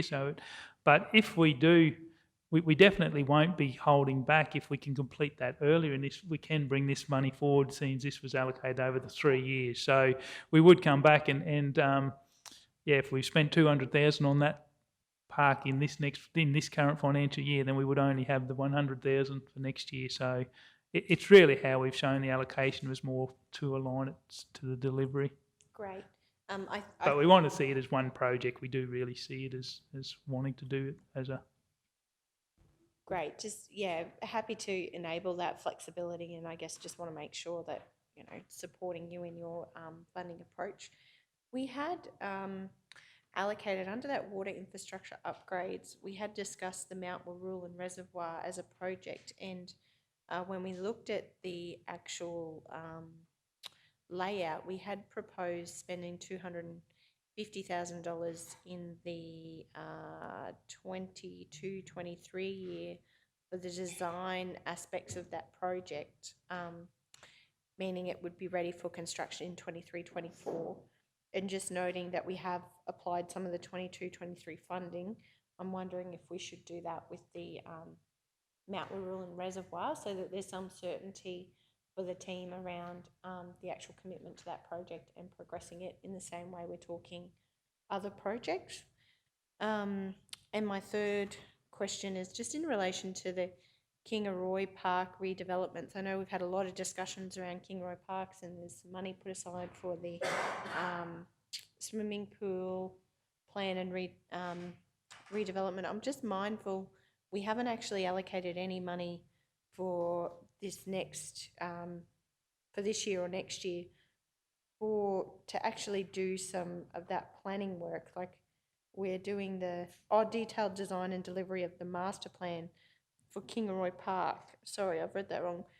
But what is that, the Lions Park project? And then I guess how do you envisage that master planning process to roll out? Yeah, they're my two questions just about those projects. Yeah, well, I could take just the Kingaroy Parks one. We have got capital funding this year in this current budget outside of Works for Queensland doing some of that work. So, that's not part of this funding. So we have got funding that we can actually come up with those design, and that is in conjunction. We looked at Memorial Park. I'm doing the pool. We said why do them separately? So we've bundled that work together. So yeah, that's in current outside Works for Queensland. So do we have to allocate those funds to that project, or are we just going to wait until next year to decide what to do there? I'm just confused because I know we had 500,000 in the capital, I think, to do the master planning for the pool, and we talked about allocating 580,000 in the 22-23 for the master planning process for Kingaroy Park redevelopment. So I'm just wondering, are we leaving that open-ended, or are there more conversations to be had about that, or just why that wasn't included on this list? Yeah, so that was the further, there was, I think, 500 and something thousand that is unallocated in the project that was, and that's for council still to assess on those projects where they'll come from. But that'll be informed by that master planning that's going on there. So we would make those decisions in line with budget, like we just want to get started on these ones. That's what we're kind of saying. Yep. Yep.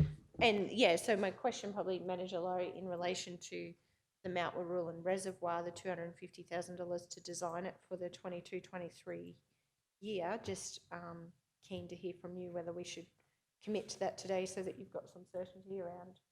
I guess it's always open to change, but I'm just mindful that's a large project. So yeah, would like to have some insight in relation to that one. Through you, Mr. Mayor. Yeah, I'd certainly be in favour of that, particularly for water infrastructure. It's a hard ask to do design and construct in one particular year. So yeah, it's definitely the lead time in for the design, so then we can put those tenders to bed before we actually go to the budget the next year would be great.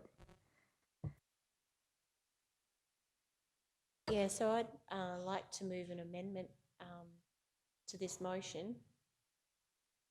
Yep, so you can copy the whole thing.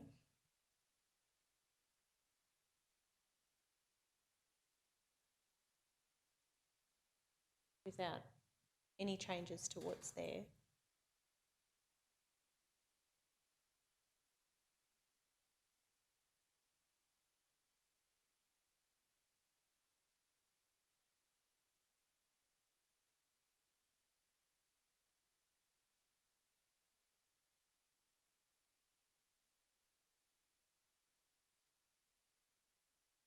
And so under the water infrastructure upgrades of 2 million, the Mount Warulin Reservoir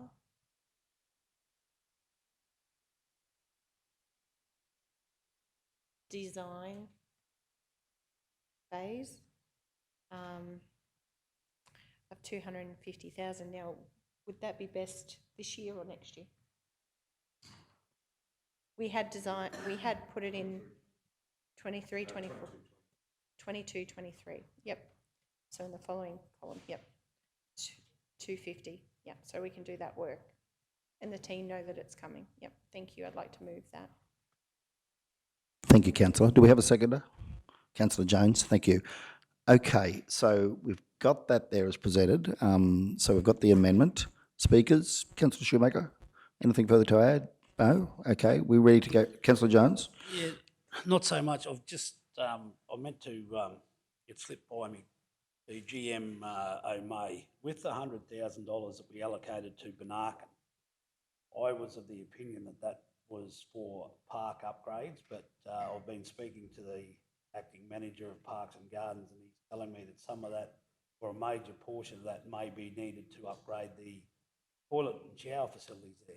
So when we were talking to community in Benarkan, we said that we were going to commit $100,000 to the upgrade of the parks and gardens. Nothing was mentioned about the upgrade to the toilet system, because the old setup was put over the top of an old existing system that is certainly nowhere near. They didn't certainly expect the tourism boom on that rail trail. So that is going to diminish the effects of that contribution of Works for Queensland money to that. So just want some clarification around that, because when we went and spoke to the community down there, we committed $100,000 to the parks and gardens. Nothing was to be spent on that upgrade to the septic system. So just some clarification on that. Thanks.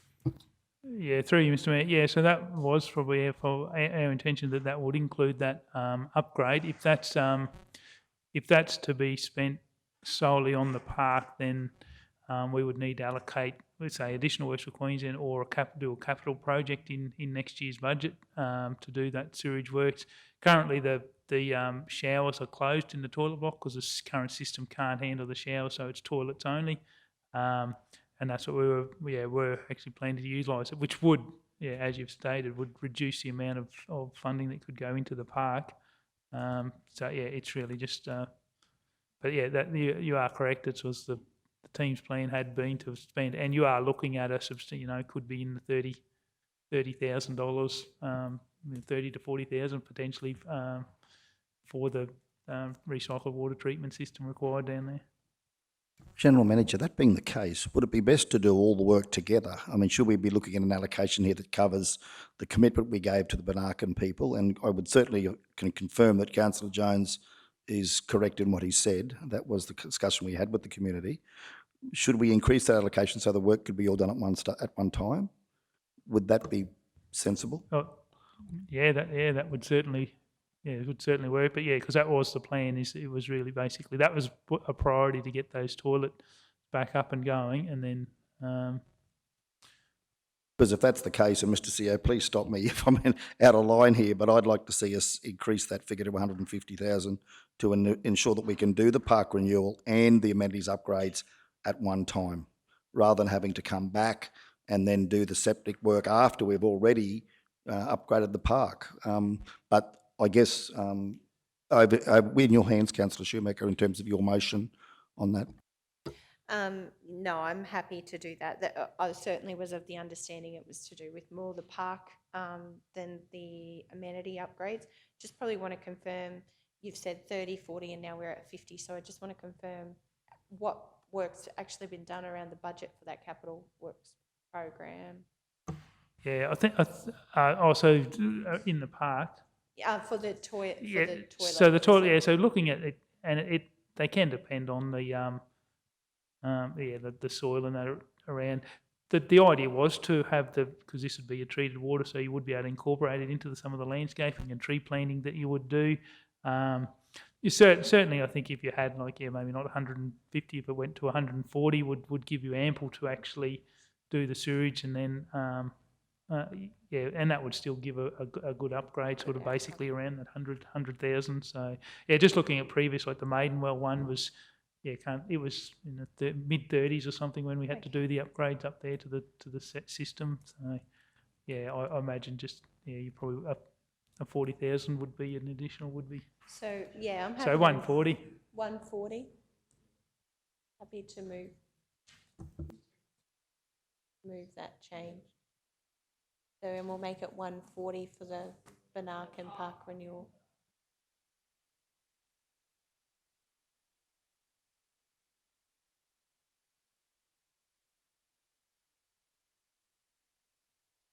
$1190, I think, Liddell.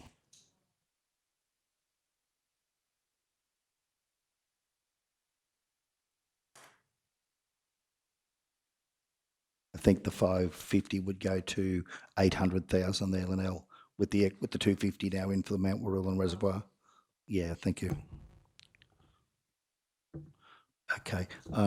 Yeah, Councillor Shoemaker, are you comfortable with that as the amendment? Yes, very comfortable. Okay, thank you. And who was our seconder on that one, Linnell? We have a seconder for that? Councillor Jones. You comfortable with that, Councillor Jones? Thank you. Okay, so Councillor, we have the proposed amendment there. Any further speakers before we go to the vote? I just want to ask one question. So at the bottom of page 198, General Manager MA, Kingaroy Park redevelopment, sorry, is that Lions Park? That's definitely Lions Park. Yep, okay, so we can give the green light to Lions Park? There, okay, thank you. Just want to confirm. Okay, so if we're happy to go to the, sorry, Councillor Shoemaker. Just with that, Mr Mayor, I'd probably like to put that in, acknowledge Lions Park in their Kingaroy Park amenities upgrade. Can we do that, Linnell? Just Thank you. Kingaroy Park redevelopment, because that's a much bigger project that we're not actually attributing the $100,000 to. So if we can just make that a Kingaroy Lions Park, so, yep, Yes, Linnell, if we can just take out, just so it's yeah, clear. and should we just take out, can we just say Park Because- redevelopment Lions Park? Because I think it Yes. confuses with what we're doing over in CapEx with the pool and Memorial Park. Yeah, I definitely. It's a bit was confusing, confused with yeah. that. So if Can we backspace that out? Yeah.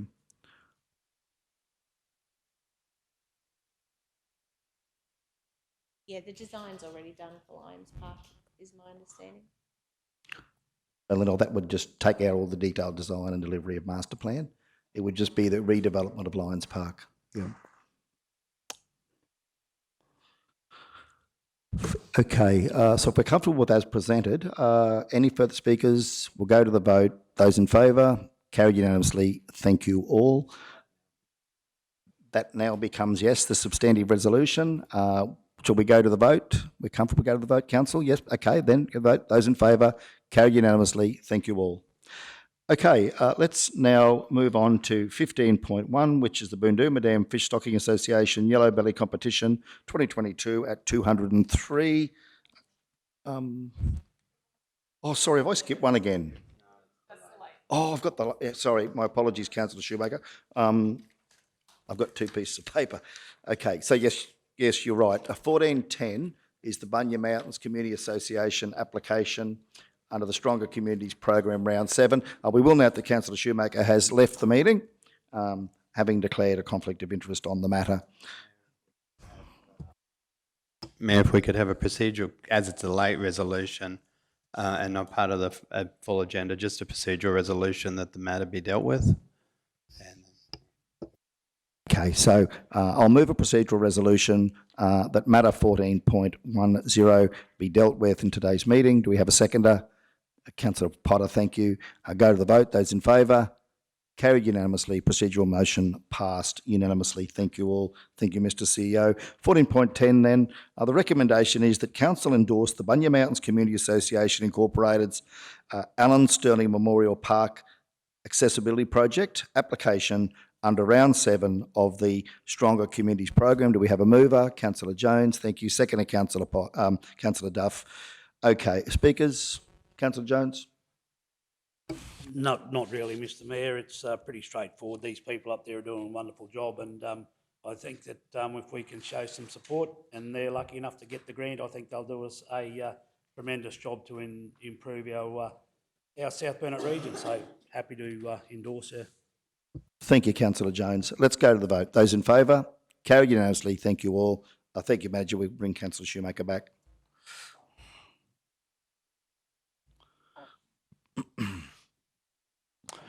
Okay, yes, 15.1, Boondooma Dam Fish Stocking Association Yellow Belly Competition 2022, page 203, has been to the Standing Committee. And from there, it's been recommended that South Bennett Regional Council support the Boondooma Dam Fish Stocking Association with in-kind support for the 2022 Yellow Belly competition and delegate the Chief Executive Officer to finalise the assistance. Do we have a mover? Councillor Jones, seconder Councillor Shoemaker. Speakers?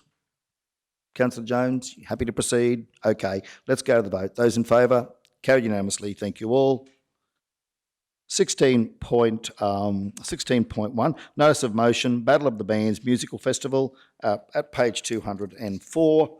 And the Notice of Motion has been put forward by Councillor Potter that the South Bennett Regional Council support by way of in-kind facility and insurance the Burnett Bands Together Music Festival, which is a free concert for all. Thank you, Councillor Potter. Do we have a seconder? Councillor Froloff, over to you, Councillor Potter. Thank you. Thank you, Mr. Mayor. This is one of those things that just happened by chance because we had the Creative Arts Roundtable with South Bennett Arts and Trudy from CQ Rassen, and I mentioned to her that I wanted $3,000 to do an actual battle of the bands, and she said, "Okay, good luck with that, Janita. I hope you find it." And then I received a phone call from her a few days later telling me that she had some money, but we couldn't do Battle of the Bands because it couldn't be used as prize money. So she came forward with about $6,000 and proceeded. I had a chat with Mr. Q, or Tony Cisnero from Nanango, and Rob Fitzherbert from Kingaroy. And seriously, Rob Fitzherbert, Tony Cisnero has done the poster. Rob Fitzherbert from Kingaroy has just taken it and run with it. So this should be a fantastic one, and I would like to think that this might be the first of many within the South Bennett. So we're very lucky to have something like this that we have asked the Rotary Club to do a bar as well. We have asked the Lions Club to maybe do the food. We're still yet to hear back on both of those because theirs still has to go to a meeting. But this is something that, as I said, Rob Fitzherbert and Riser and Claire and everyone has just taken and run with it. So I'm looking forward to this, Mr. Mayor. Thank you, Councillor Potter. Okay, further speakers? No? Councillor Shoemaker. Just want to acknowledge Councillor Potter. I know we've talked about how exciting it is with the Kingaroy Transformation Project, the community space that will be in Glendon Street, and I'm so excited that we're going to kick our year off with an event like this, and I hope in following years to come, because we'll have that infrastructure, they'll be bigger and better than we can imagine. But just want to acknowledge your passion and commitment to something like this, and certainly Rob Fitzherbert. I know how much work you've both put into it, and it's just so exciting. I will certainly have my dancing shoes and be there, and it's real great recognition of just how many incredible artists and bands we have in our region, and I'm super excited to celebrate them. So thank you for all of your efforts in making this happen, and I look forward to being a part of it. Thank you. Thank you, councillors. Okay, we're ready to go to the vote on this one? Okay, those in favour, carried unanimously. Thank you all. Thank you, Councillor Potter.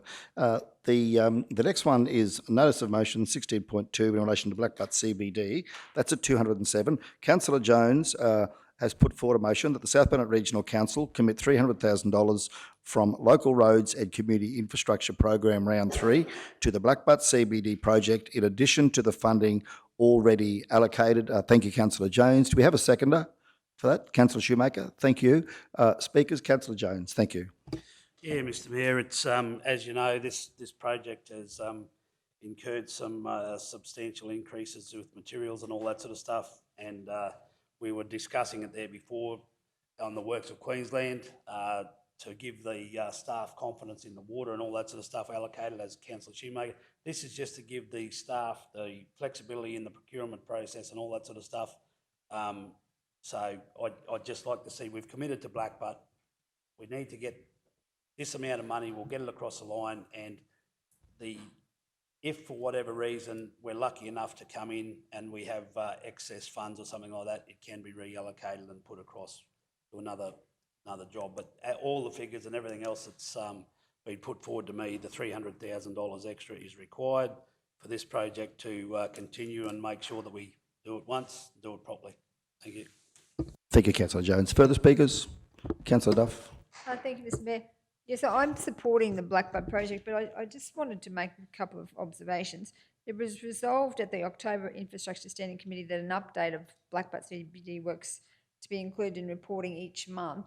And on November the 3rd, there was an Infrastructure Standing Committee meeting and it just said that footpath renewal procurement currently underway in the portfolio report, and in the amount of actual expenditure was $96,891 and a budget amount of $1.305,000, $1,305,000. And I just want to know, why aren't we getting a more detailed breakdown of works? And is it possible for you to provide us with the costings of the project to date and what the additional money is being spent on?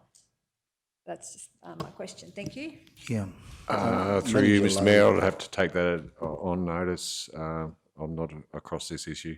Yes, just we will note that there isn't a senior staff member here from infrastructure involved in the project. So if we could take that on notice, and perhaps that could be brought to the next Infrastructure Standing Committee meeting, if able. If not, it'll have to come to February meeting. Yeah.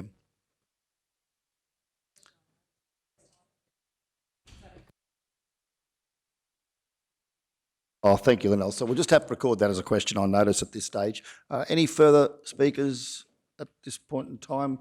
Councillor Shoemaker. I just had a question. Just want to confirm what this will actually take the budget for the Blackbutt project to, because 1.6, yeah, I had thought that. So we've allocated 1.3, we'll be at 1.6. Okay.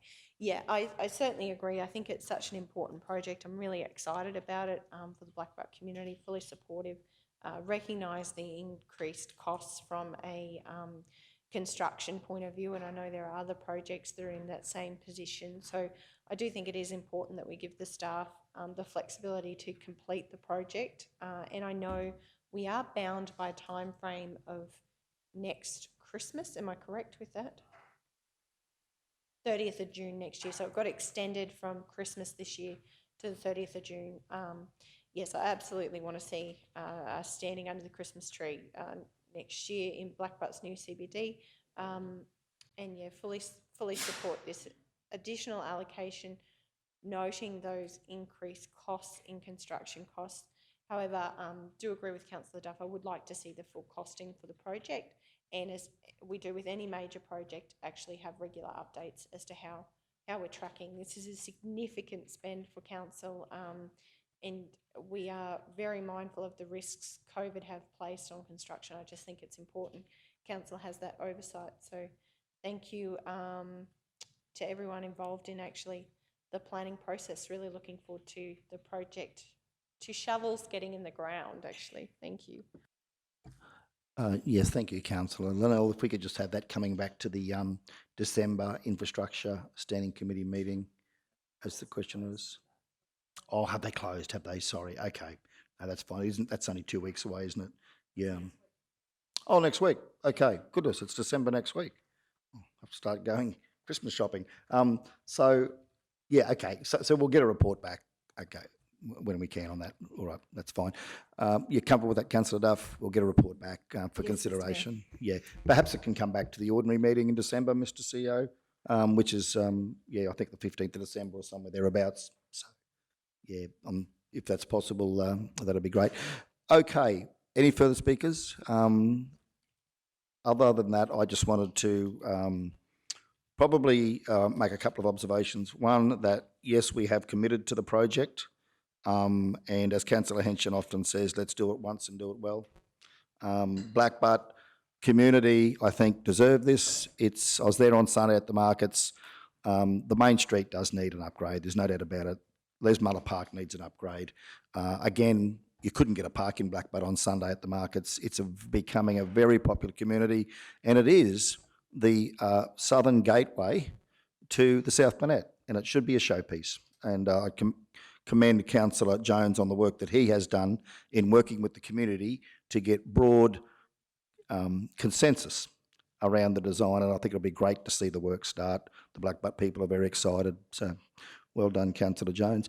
Right of reply, Councillor Jones, for you to wrap up before we go to the vote. Thanks, Mr Mayor, and yeah, Blackbutt, as it's certainly overdue. I just want to give a brief explanation on why you may not have got a detailed report back.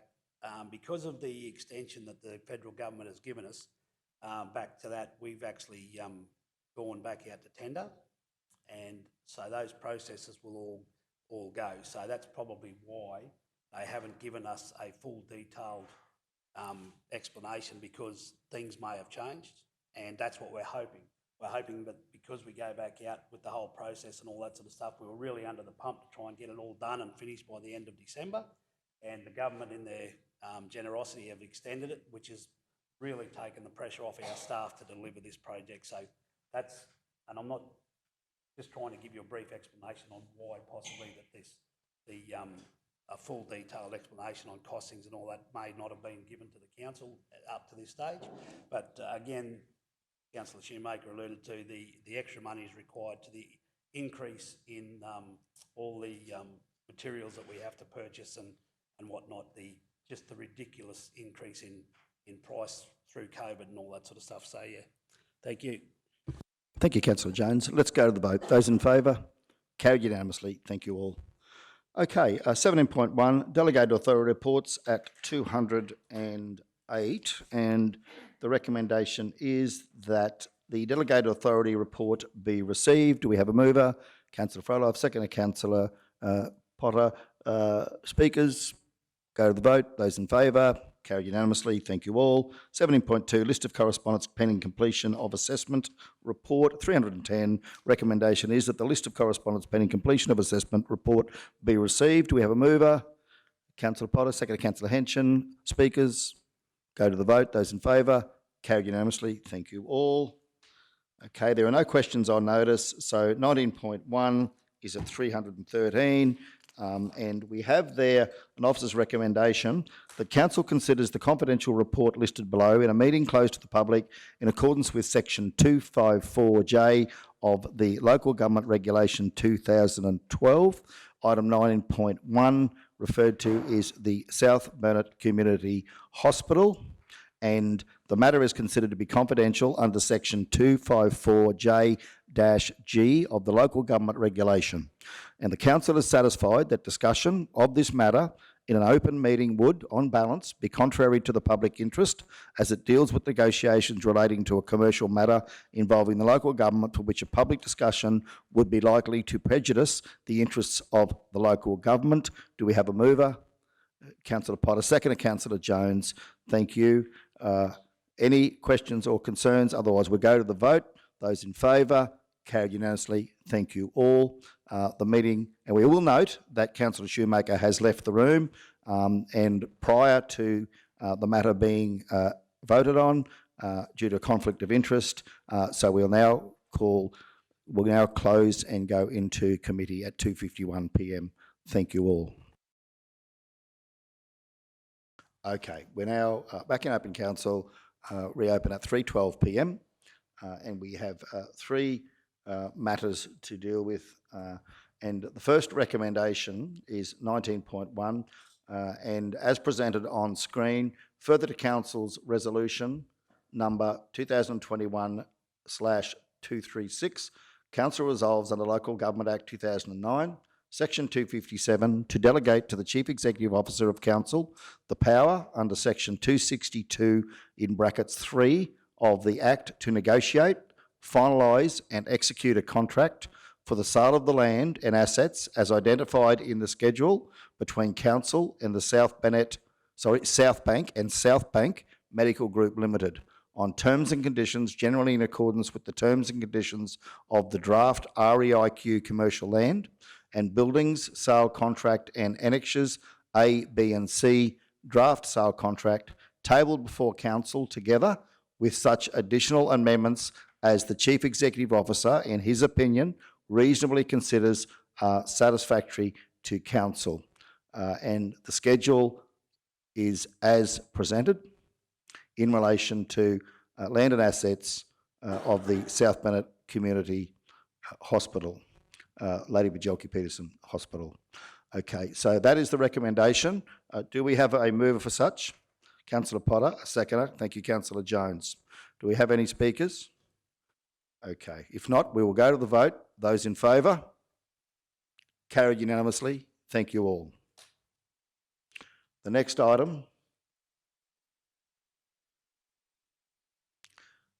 is recommendation, Council, as a sole member of the company, South Bennett Community Hospital Foundation Limited, ACN 099686647, specially resolves that it approves the company taking the action under the company's constitution, Rule 3.82K, to dispose of more than 10% of the business at one time, being the disposal of all plant, equipment, fittings and chattels owned by the company situated within the premises located at Lot 4 on SP 146001, Lot 5 on SP 146001 and Lot 2 on RP 7925, the land, as itemised in the worksheet tabbed Foundation, comprising 87 asset line items in the Excel spreadsheet document entitled Property Listing Number 1, Asset Listing, Hospital, August 2021, comprising 2 active worksheets, but excluding, if listed in the foregoing Excel spreadsheet, any plant, equipment, fixtures, fittings and chattels situated within those premises either owned by council or to which council is entitled to possession or to which the company is entitled to possession but does not own, which disposal is to be made to the South Bank Medical Group Limited, ACN 614558235, in exchange for consideration to be paid by South Bank Medical Group to the company in an amount determined by the company's board and agreed to by South Bank Medical Group, and is to occur either contemporaneously with South Bank Medical Group becoming, or after, but not before, South Bank Medical Group becomes the owner of the land.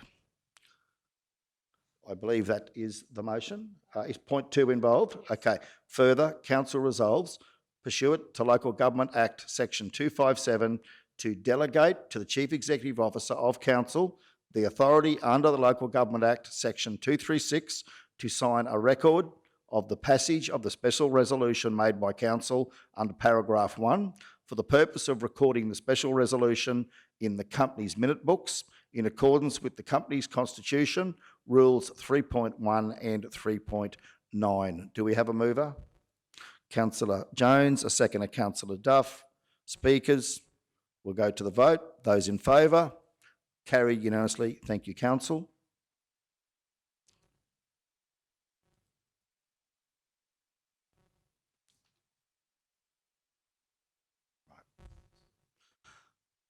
Okay.